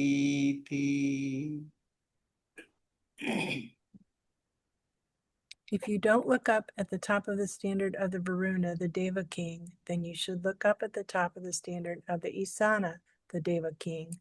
For when you look up at the top of the standard of the Isana, the Deva king, any fear, terror, or horripilation you may have will be abandoned. තං කෝපන භික්කවේ සක්කස්සවා දේවානමින්දස්ස ධජග්ගං උල්ලෝකයතං පජාපතිස්සවා දේවරාජස්ස ධජග්ගං උල්ලෝකයතං වරුණස්සවා දේවරාජස්ස ධජග්ගං උල්ලෝකයතං ඊසානස්සවා දේවරාජස්ස ධජග්ගං උල්ලෝකයතං යං භවිස්සති භයං වා චම්බිතත්තං වා ලෝමහංසෝ වා සෝපහියේථාපි නෝපි පහියේත තං කිස්ස හේතු සක්කෝ භික්කවේ දේවානමින්දෝ අවීත රාගෝ අවීත දෝසෝ अवीतमोहो भीरुच्चम्भि उत्रासि पलायिति. Monks, and those who look up at the top of the standard of the Saka, Lord of the Devas, and those who look up at the top of the standard of the Pajapati, the Deva king, and those who look up at the top of the standard of the Varuna, the Deva king, or in those who look up at the top of the standard of the Isana, the Deva king, any fear, terror, or horripilation that might be abandoned, or it might not. Why is that? Because Saka, Lord of the Devas, is not free of passion, free of aversion, free of delusion. He can be frightened, terrorized, cowardly, quick to flee. अहञ्चको भिक्कवे एवं वदामि सचेतुमहं भिक्कवे अरण्यगतानं वा दुःखमूलगतानं वा शून्यागारगतानं वा उपज्येय भयं वा छम्बितत्तं वा लोमहंसो वा ममेव तस्मिन् समये अनुसरेयाथ. इतिपिसो भगवारहं सम्मा सम्बुद्धो विद्याचरणसम्पन्नो सुगतो लोकविदु अनुत्तरो पुरुषधम्मसारथि सत्ता देवमनुष्याणां बुद्धो भगवाति. ममं हि वो भिक्खवे अनुसरतं यं भविष्यति भयं वा छम्बितत्तं वा लोमहंसो वासोपहीयिष्यति. But monks, I tell you this, if you have gone to the wilderness, to the foot of a tree, or to an empty dwelling, there should arise fear, terror, or horripilation, then on that occasion you should recollect me thus. Indeed, the Blessed One, who is worthy or rightly self-awakened, consummate in clear knowing and conduct, well gone and expert with regard to the cosmos, unexcelled trainer of people fit to be tamed, teacher of devas and human beings, awakened, blessed. For when you recollect me, monks, any fear, terror, or horripilation you may have will be abandoned. नोचे मङ्गनुस्सरेयाथ अथ धम्मं अनुसरेयाथ स्वाखातो भगवता धम्मो सन्दिठिको अकालिको एहि पस्सिको ओपनयिको पश्चात्तं वेदितव्यो विඤ्ඤोहीति. धम्मं हि वो भिक्खवे अनुसरतं यं भविष्यति भयं वा छम्बितत्तं वा लोमहंसो वासोपहीष्यति. If you don't recollect me, then you should recollect the Dhamma thus. The Dhamma is well taught by the Blessed One, to be seen here and now, timeless, inviting verification, pertinent to be experienced by the observant for themselves. For when you recollect the Dhamma, monks, any fear, terror, or horripilation you may have will be abandoned. नोचे धम्मं अनुसरेयाथ अथ संघं अनुसरेयाथ सुपटिपन्नो भगवतो सावक संघो उजुपटिपन्नो भगवतो सावक संघो न्यायपटिपन्नो भगवतो सावक संघो सामीचिपटिपन्नो भगवतो सावक संघो यदिदं चत्वारि पुरुषयुगानि अट्ठपुरुषपुद्गला एष भगवतो सावकसङ्घो आहुनेयो पाहुनेयो दक्षिणेयो अञ्जलिकरणीयो अनुत्तरं पुण्यक्षेत्रं लोकस्याति. संघं हि वो भिक्खवे अनुसरतं yang bhavishyati bhayang va chambitattang va lomahang so va sopahisati. If you cannot recollect the Dhamma, then you should recollect the Sangha thus, the Sangha of the Blessed One's disciples who have practiced well, practiced straightforwardly, practiced methodically, practiced masterfully, for example, the 4 pairs, the 8 types of noble ones. That is the Sangha of the Blessed One's disciples. Worthy of gifts, worthy of hospitality, worthy of offerings, worthy of respect, of the unexcelled field of merit for the world. For when you recollect the Sangha, monks, any fear, terror, or horripilation you may have will be abandoned. Tankissa hetu tathagato bhikkhave arahang samma sambuddho vitarago vitadoso vitamoho abhero achambhi anutrasi apalaiti. Why is that? Because the Tathagata, worthy and rightly self-awakened, is free of passion, free of aversion, free of delusion. He is fearless, cannot be terrorized, bold, not quick to flee. Okay. So I think this is what I wanted to say. Like you see now, the argument of the Buddha when those devas, you know, Sakka and the Pajapati and the Varuna and Isana, all of them, although they say like their flag will bring them like kind of happiness or safety, but the Buddha say it doesn't because they are not free from aversion, they are not free from delusion, they are not free from those defilements. So the Buddha recommended if you feel scared, even in dream, like if you are scared, you can think of this, the Buddha.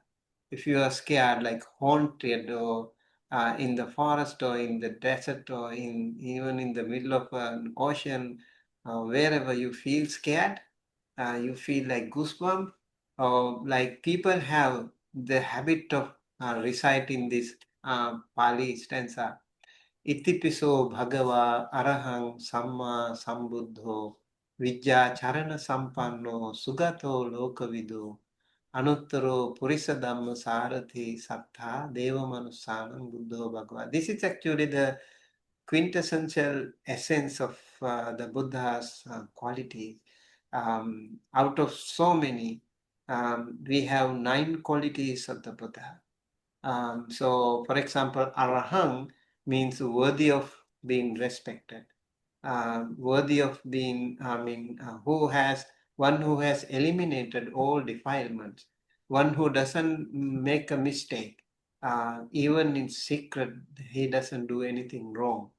That is the kind of purity that the Buddha has. So that kind of a person who can be respected not only by the humans but also the devas and the brahmas. So such a person, such a pure person can bring not only safety but also protection. So he said, if you are scared, think of these things. So in our Buddhist culture, every time we have something like this, we read this Pali stanza, or we remember this Pali stanza.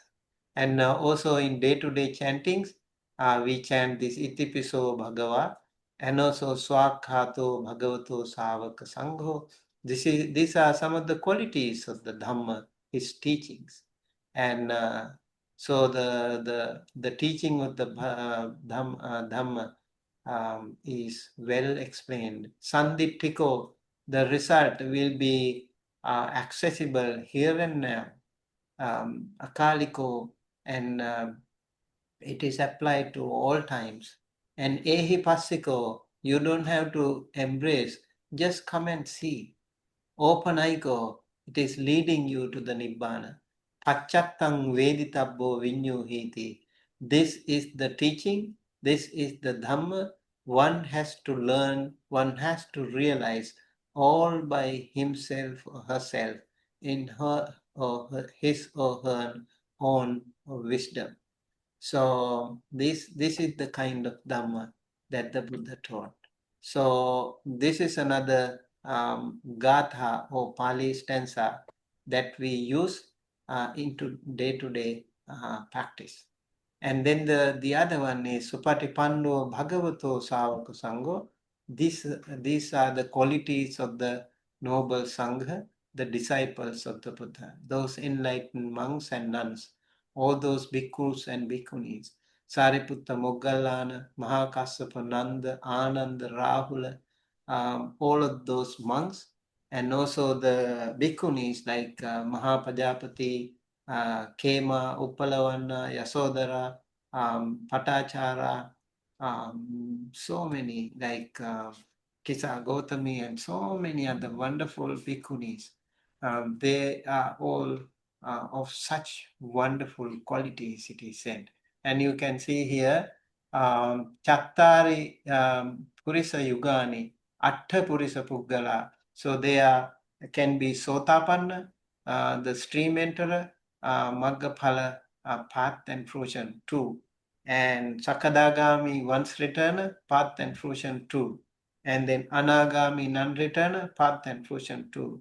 And the Arahanta, the enlightened, path and fruition 2. That's how they are. Atta Purisa Puggala, Chattari Purisa Yugani, the 4 pairs. And Atta Purisa Puggala, 8 noble persons.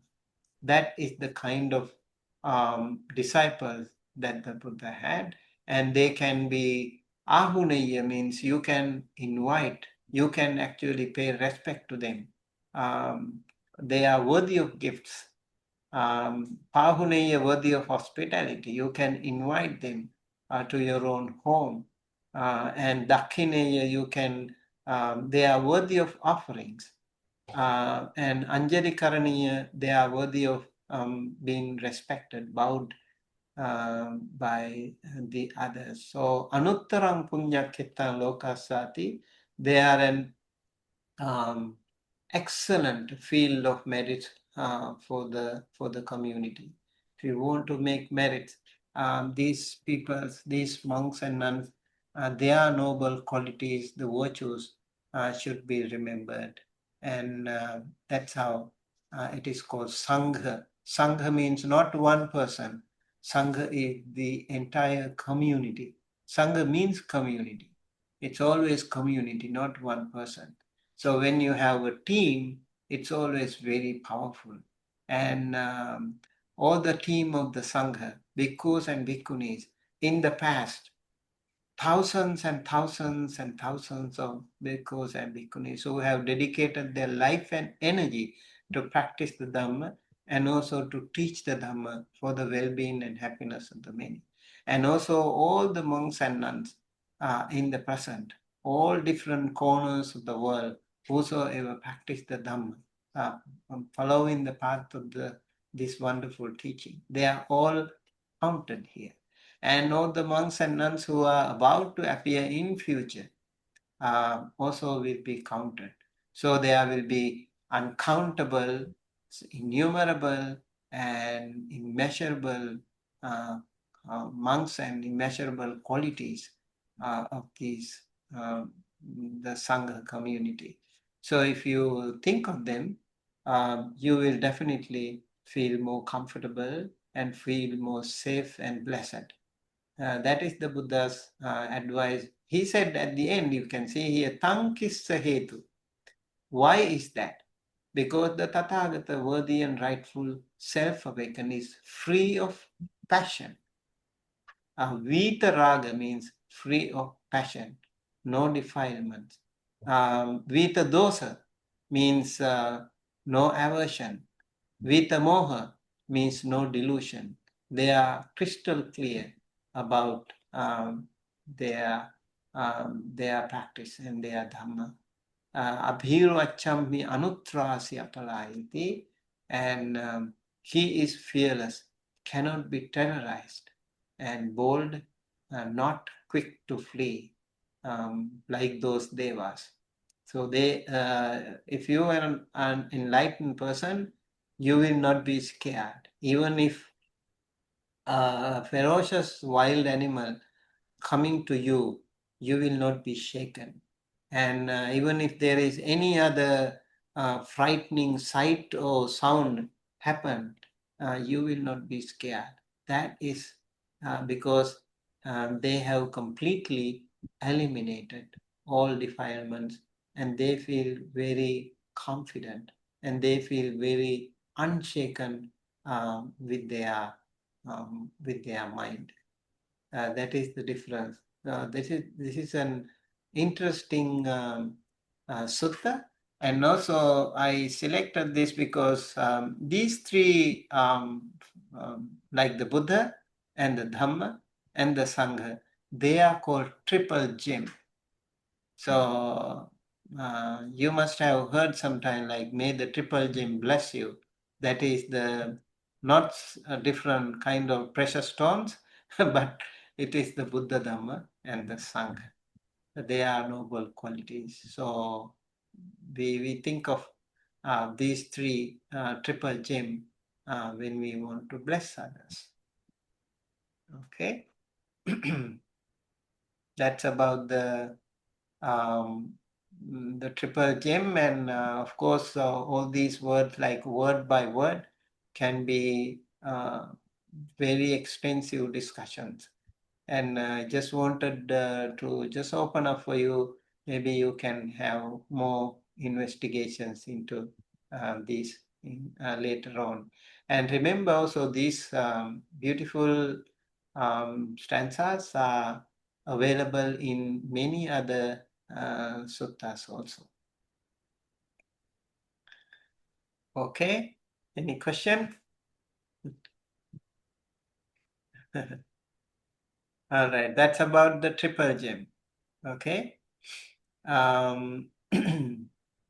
Let's go to another sutta. This is also very important. Another sutta that deals with the Buddha's teachings. This is called Satya Vibhanga Sutta. And this is Majjhima Nikaya 141. Okay, Majjhima Nikaya also is an interesting how the Buddhist teachings actually have been very beautifully compiled into different sections. If you take all of them, that will be like 6 foot tall. So many volumes, 55 volumes in total. And all the suttas have been compiled into something called Nikaya. There are 5 Nikayas, what we call Digha Nikaya, Majjhima Nikaya, Sangyutta Nikaya, Anguttara Nikaya, and Khuddaka Nikaya. Digha Nikaya has 32 or 34 long discourses. Digha means long, okay? So long discourses are there in Digha Nikaya. For example, Mahasatipatthana Sutta also is part of Digha Nikaya. And Kutadanta Sutta, Sonadanda Sutta, Brahmajala Sutta, they are all in under Majjhima Nikaya. Sorry, Digha Nikaya. Majjhima, you know Majjhima or Madhyama means middle. And Majjhima Nikaya has 152 middle length sayings. Bhikkhu Bodhi has edited Majjhima Nikaya. You can see middle length sayings. And there are also really very, very beautiful suttas. They have been also compiled again under first 50 is called Patama Pannasaka, and second 50 is called Majjhima Pannasaka, and the third 52 is called Uparipannasaka. So the first sutta is, what is the first sutta? uh, Mula Pariyaya Sutta. And I think the 10th sutta is Satipatthana Sutta. And maybe 20th is Vitakka Santana Sutta. We have really very beautiful suttas here, and they are very, very fascinating. The 141 is Satya Vibhanga Sutta. And Satya Vibhanga Sutta, why I selected that? Because it gives a beautiful explanation of the Four Noble Truths and the Noble Eightfold Path. As I mentioned before, the Buddha's first sermon was Dhamma Chakkapavatana Sutta, and it explains the Four Noble Truths, the shorter version. And over here in Satchavibhanga Sutta, you can see much details. Venerable Sariputta is the one who actually explains these things. So Venerable Sariputta is the first disciple or the chief disciple of the Buddha, and he is also the foremost among wise monks, and he can explain things well in detail. Sometimes when the Buddha felt tired or he wanted to take some rest, and he would ask Venerable Sariputta to continue. And also a lot of monks from far different places, they really loved to listen to him because he would explain things in detail. Venerable Sariputta is a very interesting monk, a very wonderful monk. He has also explained many suttas in detail, including this one. So over here you can see maybe let's go back to the content that we need actually. Okay, over here you can see Venerable Sariputta said, friends near Varanasi. Can you see this? When Sariputta said, friends near Varanasi, in the deer park at Isipatana, the Tathagata, worthy and rightly self-awakened. Can I ask some volunteers to please read this? I can read. Okay. Venerable Sariputta said, friends, near Varanasi in the deer park at Isipatana, the Tathagata, I struggle with that one. Tathagata. Tathagata, thank you. Worthy and rightfully self-awakened, set in motion the unexcelled wheel of Dhamma that cannot be stopped by contemplative or Brahmin, Deva, Mara, or Brahma for anyone at all in the cosmos. In other words, the declaration, teaching, description, setting forth, revelation, explanation, and making plain of the Four Noble Truths. Of which four? The declaration, teaching, description, setting forth, revelation, explanation, and making plain of the noble truth of stress, the noble truth of the origination of stress, the noble truth of the cessation of stress, the noble truth of the path of practice leading to the cessation of stress. Near Varanasi, in the deer park at Isipatana, the Tathagata. One more time, could you say that for me? Tathagata. Tathagata, thank you. The worthy and rightfully self-awakened set in motion the unexcelled wheel of Dhamma that cannot be stopped by contemplative or Brahmin, Deva, Mara, or Brahma, or anyone at all in the cosmos. In other words, the declaration, teaching, description, setting forth, revelation, explanation, and making plain of those four noble truths. Now, what, friends, is the noble truth of stress? Birth is stressful, aging is stressful, death is stressful, sorrow, lamentation, pain, distress, and despair are stressful. Not getting what we want is wanted. Not getting what we wanted is stressful. In short, the five clinging aggregates are stressful. And what is birth? Whatever birth, taking birth, descent, coming to be, coming forth, appearance of aggregates, and acquisition of sense spheres of the various beings in this or that group of beings, that is called birth. And what is aging? Whatever aging, decrepitude, brokenness, graying, wrinkling, decline of life force, weakening of the faculties of the various beings in this or that group of beings, that is called aging. And what is death? Whatever deceasing, passing away, breaking up, disappearance, dying, death, completion of time, breakup of the aggregates, casting off of the body, interruption in the life faculty of the various beings in this group or that group of beings, that is called death. And what is sorrow? Whatever sorrow, sorrowing sadness, inward sadness of anyone suffering from misfortune, touched by a painful thing, that is sorrow. And what is lamentation? Whatever crying, grieving, lamenting, weeping, wailing, lamentation of anyone suffering from misfortune, touched by a painful thing, that is called lamentation. And what is pain? Whatever is experienced as a bodily pain, bodily discomfort, pain, or discomfort born of bodily contact, that is called pain. And what is distress? Whatever is experienced as mental pain, mental discomfort, pain, or discomfort born of mental contact, that is called distress. And what is despair? Whatever despair, despondency, desperation of anyone suffering from misfortune, touched by a painful thing, that is called despair. And what is stress of not getting what is wanted?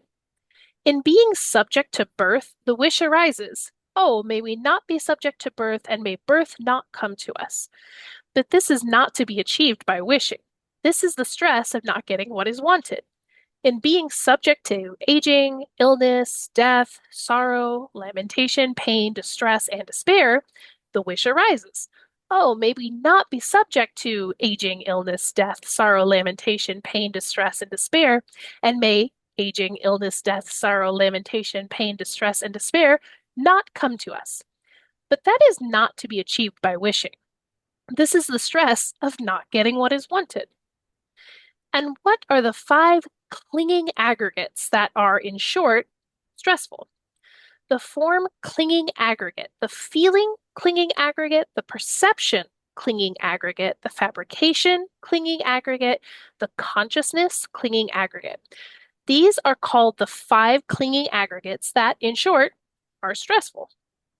This, friends, is called the noble truth of stress. Thank you. Thank you so much. Absolutely. Okay, so one of the truths is the noble truth of stress. So Venerable Bhikkhu Thanissaro used stress for dukkha, and many others have used so many other translations too. Some say suffering, some say stress, some say unsatisfactoriness, all kinds of different, um, terms have been used here. So the Pali word probably is slightly maybe different, probably it's not exactly what it's so hard sometimes to translate, especially some of these terms and whatever. So we can see here the 4 noble truths, right? One is dukkha satya, the truth of stress over here, noble truth of stress. And then the samudaya satya, the root cause of the stress. And the nirodha satya is the cessation of the stress. And the magga satya, the path leading to the cessation of the stress. So these are the 4 truths, 4 noble truths. And really, really interesting. What is this stress and how it becomes a noble truth? And by everyone knows,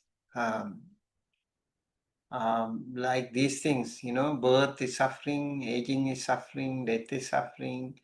Like these are stressful things. Lamentation, pain, stress, we all know that is suffering and stressful. But by just knowing, we don't attain, we don't attain any spiritual power because we still go back to, we still enjoy these things. For example, birth, how birth is suffering. Like to be in the womb of a mother. It's not really fantastic. you know Although it looks like it's painful to the mother, also it's painful to the baby. Like you are in a dark and water bag. It's not so easy as someone would like to think. And then coming out of the mother's womb is painful, is stressful to the mother and also to the baby. Anything could happen even in this process. And then aging. Nobody likes to grow old, right? So that is also stressful. And the death, of course, we try to save our life somehow or the other. Even if we had to cut off amputate our leg, we will do that just to save our life. If we have to remove our heart, if we can save our life, we will still do that. If we have to lose our eye, we will do that because we love to live. And those are all stressful things. And death is stressful. Sorrow, lamentation, pain, distress, and despair are stressful too. And not getting what is wanted is stressful. Very interesting again. In short, 5 clinging aggregates are stressful. This is, I think, most important thing when it comes to the noble truth of suffering or stress. The 5 clinging aggregates. In Pali, it is called Rupa, Vedana, Sanya, Sankhara, Vijnana, the form aggregate, and the sensation aggregate, and the perception aggregate, and Sankhara, and then consciousness aggregates. They are called 5 aggregates. And those aggregates, this whole body consists of all these 5 aggregates. And the problem with us is, ever since we are born, we start to think, me, I, myself, my. That's how we try to, protect ourselves and attach to our own body and our own mind. If somebody is trying to hurt me, then I feel very upset and I feel very angry. If someone scolds me, then I feel angry, I feel sad, I feel upset. So if something bad happens to me, if I get sick, I feel upset. So we try to save. We have that kind of an attachment to this. And the more we are attached, the more we suffer. The less we are attached, the less we suffer. And that is why the more we are like the closer to someone or something, the more we feel stressful. That really brings us a lot of stress. So in the enlightened monks, for example, they also have the body like we do. They also eat. They also have clothes, and they also have to survive. Like they have to drink water, and they have to just live like we do. But the difference is they don't have that clinging part, um, which we have, because they have already realized this is just a bunch of aggregates together, and the combination of these aggregates is what we call this body. And so for them it is just aggregates only, 5 aggregates only, panchakhanda we call. And the other people who have not realized, not yet come to that stage, they are called upadana khanda or clinging aggregates. So that is what is explained here in the sutta also, like different aspects of this noble truth of stress: birth, aging, death, sorrow, lamentation, pain, distress, despair, not getting what is wanted. And in short, five clinging aggregates, they are all stressful. And Venerable Sariputta then explains the next truth, that is the noble truth of the origination of stress. Can somebody please read from here?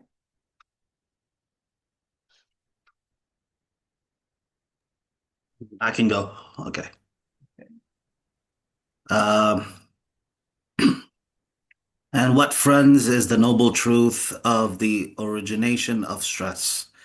The craving that makes for further becoming, accompanied by passion and delight, relishing now here and now there. An example: craving for sensuality, craving for becoming, craving for non-being. Should I continue or? Yes, please. Yes, okay. This is called the noble truth of the origination of stress. And what, friends, is the noble truth of the cessation of stress? The remainderless fading and cessation, renunciation, relinquishment, release, and letting go of that very craving. This is called the noble truth of the cessation of stress. And what, friends, is the noble truth of the path of practice leading to the cessation of stress? Just this very noble eightfold path: right view, right resolve, right speech, right action, right livelihood, right effort, right mindfulness, right concentration. And what is right view? Knowledge in terms of stress, knowledge in terms of origination of stress, knowledge in terms of the cessation of stress, knowledge in terms of the way the practice leading to the cessation of stress. This is called right view. And what is right resolve? The resolve for renunciation, for freedom from ill will, for harmlessness. This is called right resolve. And what is right speech? Abstaining from lying, from divisive speech, from abusive speech, and from idle chatter. This is called right speech. And what is right action? Abstaining from taking life, from stealing, and from sexual misconduct. This is called right action. And what is right livelihood? There is the case where a disciple of the noble ones, having abandoned dishonest livelihood, keeps his life going with right livelihood.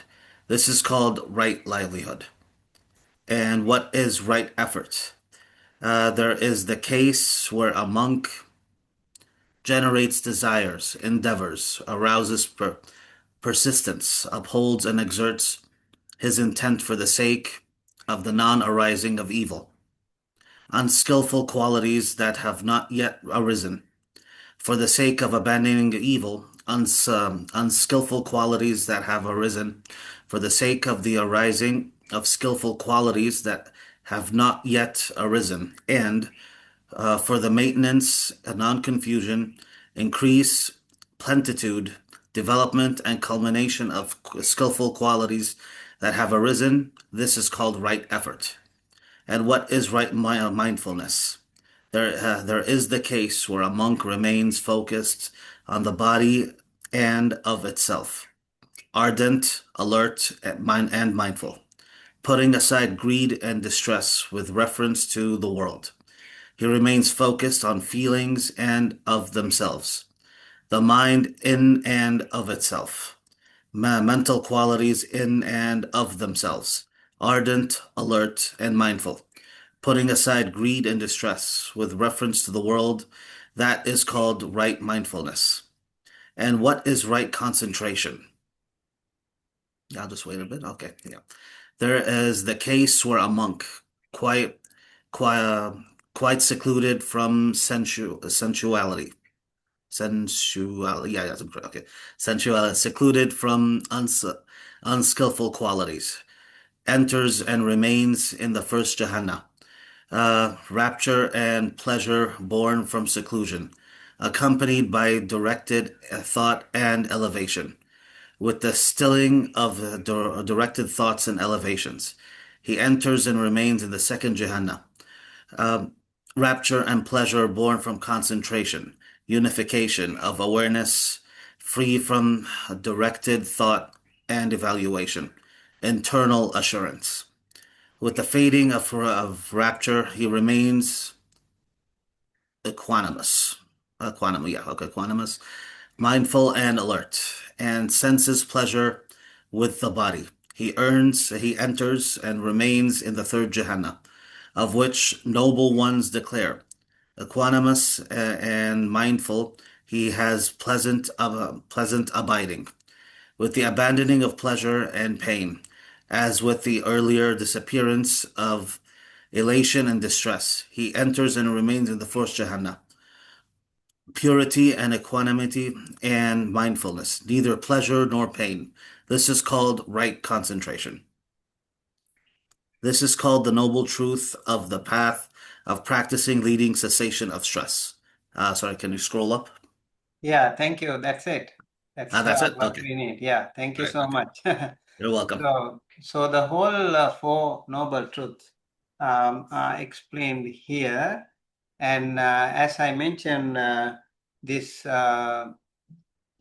one, do you remember the book? What is the book? What is the name of this? Vasuddhimagga. The path of purification. Yeah, path of purification of Visuddhimagga. Visuddhimagga, if you want to learn more, Venerable Buddha Ghosa has explained. Also, you can, if you want to achieve jhanas, all the details are here. There are 40 meditation objects, including the Anapanasati, the breath meditation, and walking meditation, and all kinds of different, meditation objects are beautifully explained along with the path, a technique. Visuddhimagga, the path of purification, can be very helpful. And over here in the sutta, the Four Noble Truths are explained in detail, and you can see how the Buddha talks about the suffering and or stress according to this translation. And then he also found the root cause of the stress. What is the root cause of our suffering?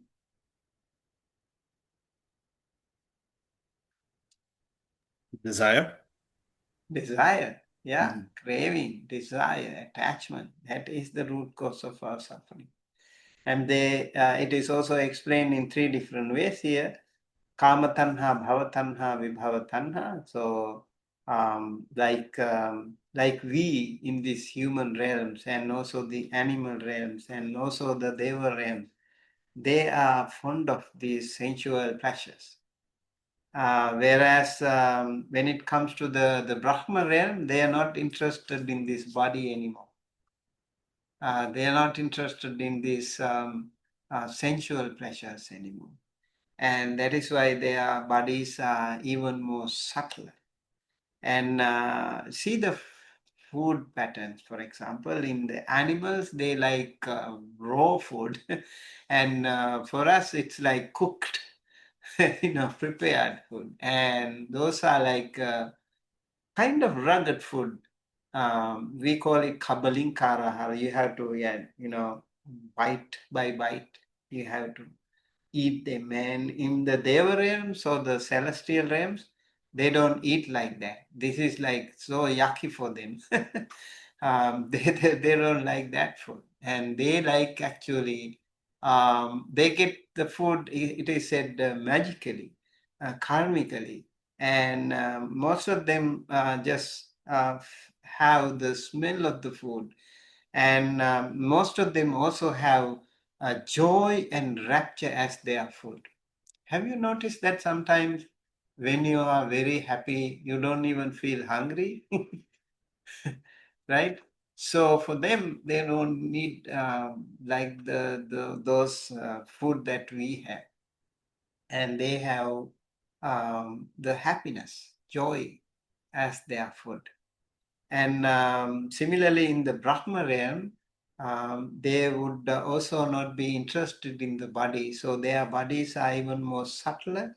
And some of the Brahma realms even don't have a body at all. They just have only the consciousness. So like different kinds of attachments and cravings still there.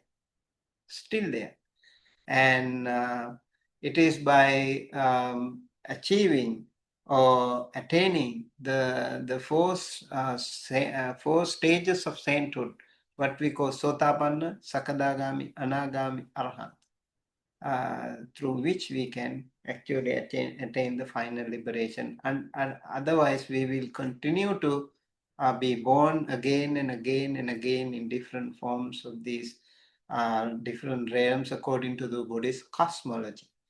And so also the karmic effect, like the more we are dealing in this world with the craving, with the anger, with the delusion, we all fabricate our own realms, our own worlds. That is why the Buddha said when he attained the enlightenment, he said, I have been searching for the creator of this world. He has been searching for the creator God. Who was that creator God? He said, I have been searching for you, and you have been playing hide and seek game with me all the time. I couldn't find you. For births after births after births, I have been searching. Who is this creator? Who is this mysterious creator of this world? The creator God. That was the craving. That was the craving. That is the one who creates this world for me. And now I found you. I found you. You can't play any hide and seek game with me anymore. And I have shattered the entire foundation of this building. I have broken the ridgepole, everything. Now no more building for me, no more world for me, no more rebirth for me. So he has decoded the very existence of this samsara, his own existence. No more birth after. So like, see for example, what is this one? What do you call this one? A pen? A pen, right?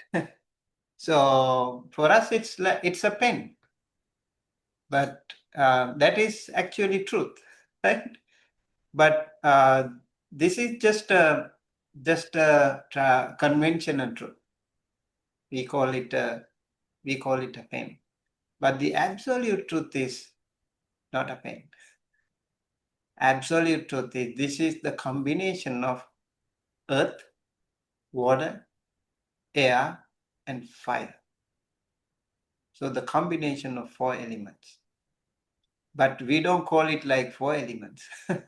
We call it pen because for conventional convenience, it's helpful to us. Similarly, when you see, have you seen puppets like a man, human-like form in paddy fields? Some farms. Why do they do that? Because they can ward off the birds. If you are a farmer, Scarecrow. scarecrow. So from far distance, you see that like a human, right? In Sri Lanka, what we do, we have a pot, and then we have what do you call a stick, and then we like have a cloth like shirt and a pant, and it looks like a man. From far distance, it looks like a man. So the birds actually think it's a man. So they are scared of that. But are we scared of that? No, right? Why? Because we know it's not a real one. It's a fake one. Similarly, have you seen the videos? Some animals in the jungle, they see, some people have set up a huge mirror, right? Have you seen how the animals play with it?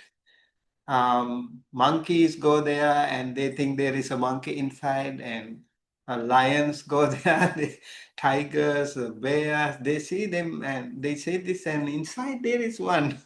So they like, fighting with that, and they go even behind if there is someone, and they get really confused.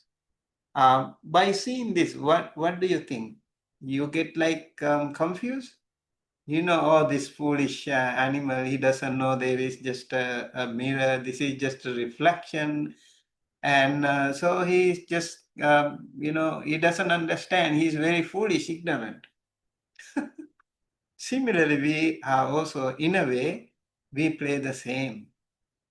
We play the same way. We think this is my body, and it's not second to the wild animals, not second to the birds who think that is a human, because we also don't know actually. Like when it comes to the more advanced teaching, we can see even this body. For example, after a couple of days or so, you can see your beard growing, right? And after years, maybe you can see your hair gray color. For me, no hair, so no problem. But you can see how after a while we see, like when we were so little, it's such a small baby, and now after years, look how we have changed. And later, when you see have you noted your first gray hair? So that was a very stressful time, right? Very stressful time when you see the first gray hair, when you see the first wrinkle. Oh my gosh, so very suffering, dukkha, right? Um, what really happens here? We think this is a continuous body, but it's not. It continuously changes. It's subject to change. It's impermanent. But we think it is real and it is permanent. And we think this is me, my. And the Buddha said, if something is impermanent, that is stressful. When it is changing, you always don't like it and you feel stressful. And when something is stressful, you can't say there is any permanent entity. Okay, there is no permanent body or permanent soul, something like that. It's just a process of causes and conditions. That's about the Paticca or the dependent origination. And in this Four Noble Truths, the Buddha talks about the truth of suffering or the truth of stress and the root cause of the stress as the craving. As he found the culprit behind this, the whole thing is the craving. And in the Paticca craving plus ignorance, both of them are equal partners. And then you can see the third truth is about the cessation of stress. So Buddha found the stress, and he found the root cause of stress, and he also found the cessation of stress. So the enlightenment, in Pali it is called Nibbana, in Sanskrit it is called Nirvana. Vana or Bana means craving. Ni means absence, absolute, complete absence of all forms of attachment, craving, desire, clinging. And that is called Nibbana. It's not to be born in another realm. It's an unconditioned thing. It's not something conditioned. So that is the third truth. That is the decoding of this mystery of samsaric whirlpool. And then the fourth truth is about the path leading to the cessation of stress. And this is a beautiful um, methodology, like just like a doctor, you diagnose the problem, and then you diagnose the root cause of the problem, and then you find the way out of it, and then also you find the treatment. It's just like that. The Four Noble Truths in that way is a very unique teaching in Buddhism, a very powerful teaching in Buddhism. So I would like to invite all of you to take a little more grasp of it and take a more deep dive into this and learn more about that. And please read some of the books that I have shared. You can also learn a little bit more about that. Okay? Almost time, and if you have any questions. Okay. All right.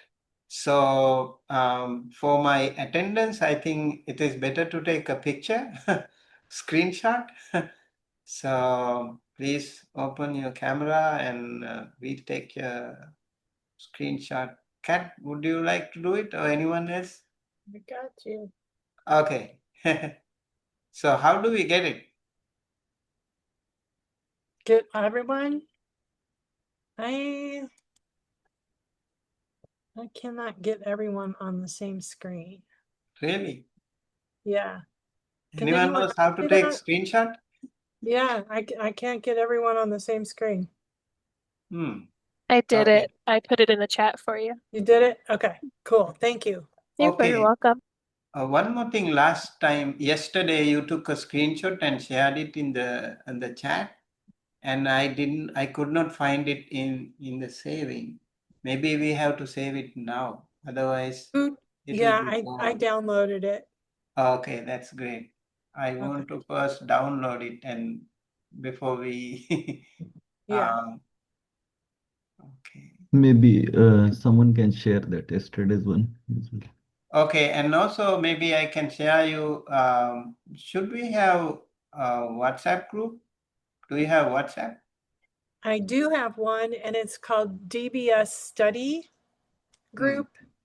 It's on WhatsApp. Okay, we need to have a WhatsApp group probably. That will Maybe I be can. helpful. You can also add me. My number is 626-365-7097. If you want to add me. Okay, what is that? 626. I'm sorry. Okay, let me type 626-365-7097. Sage, if it's helpful, that WhatsApp isn't social media. It's an app that you use to be able to text people who have maybe international numbers, numbers from other countries. And also because some people have iPhones, some people have Google, Android, and everyone's group messaging settings are different. If you are in a group on WhatsApp, you can communicate with just those people, and it just makes group texting a little bit easier. There's no social media attached to it. Yeah. So Thank you you think for that WhatsApp is a good explanation. idea? Okay. Or else we can also email the same old way, which is less distracting too. Okay, so please add, okay, Reverend Badulle Aryavansa. Yeah, please add him also to the group, and anyone else you can. Who is Kat? Who has created the group? I created it. Okay. All right. Venerable Kanyan asked me to create one, and so Okay, that will be helpful. 428. Okay. 37. Tom doesn't have WhatsApp.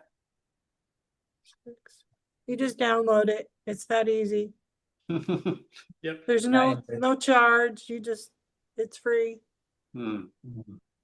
Okay, you can see all these numbers, Yeah, I'm and writing them down. please, I think you can save this chat. That is the Yeah, I was trying to find that last night and this morning, and I So couldn't. I don't know how to say that, Maybe but if you go to like BUCU 130 14 historical background of Buddhism, there you can see the three dots, and then Yeah, you can see the first save chat. you can also take a screenshot of this photo. Yeah, I mean save chat, like it will save the whole thing except the photos. All the text will be saved. let me see here, the three dots. Save chat. I'm completely missing that. Or maybe I can share. I actually can take a screenshot. Let me share that. Okay.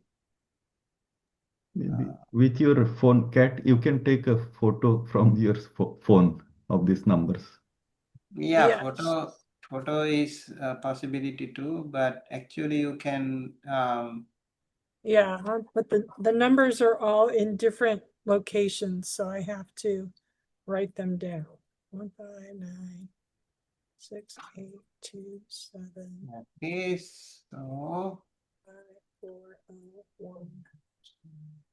I think I have everyone. 641. Yep. 317. Nope, I don't have that one. 317. 8. 37. Jennifer. Tom.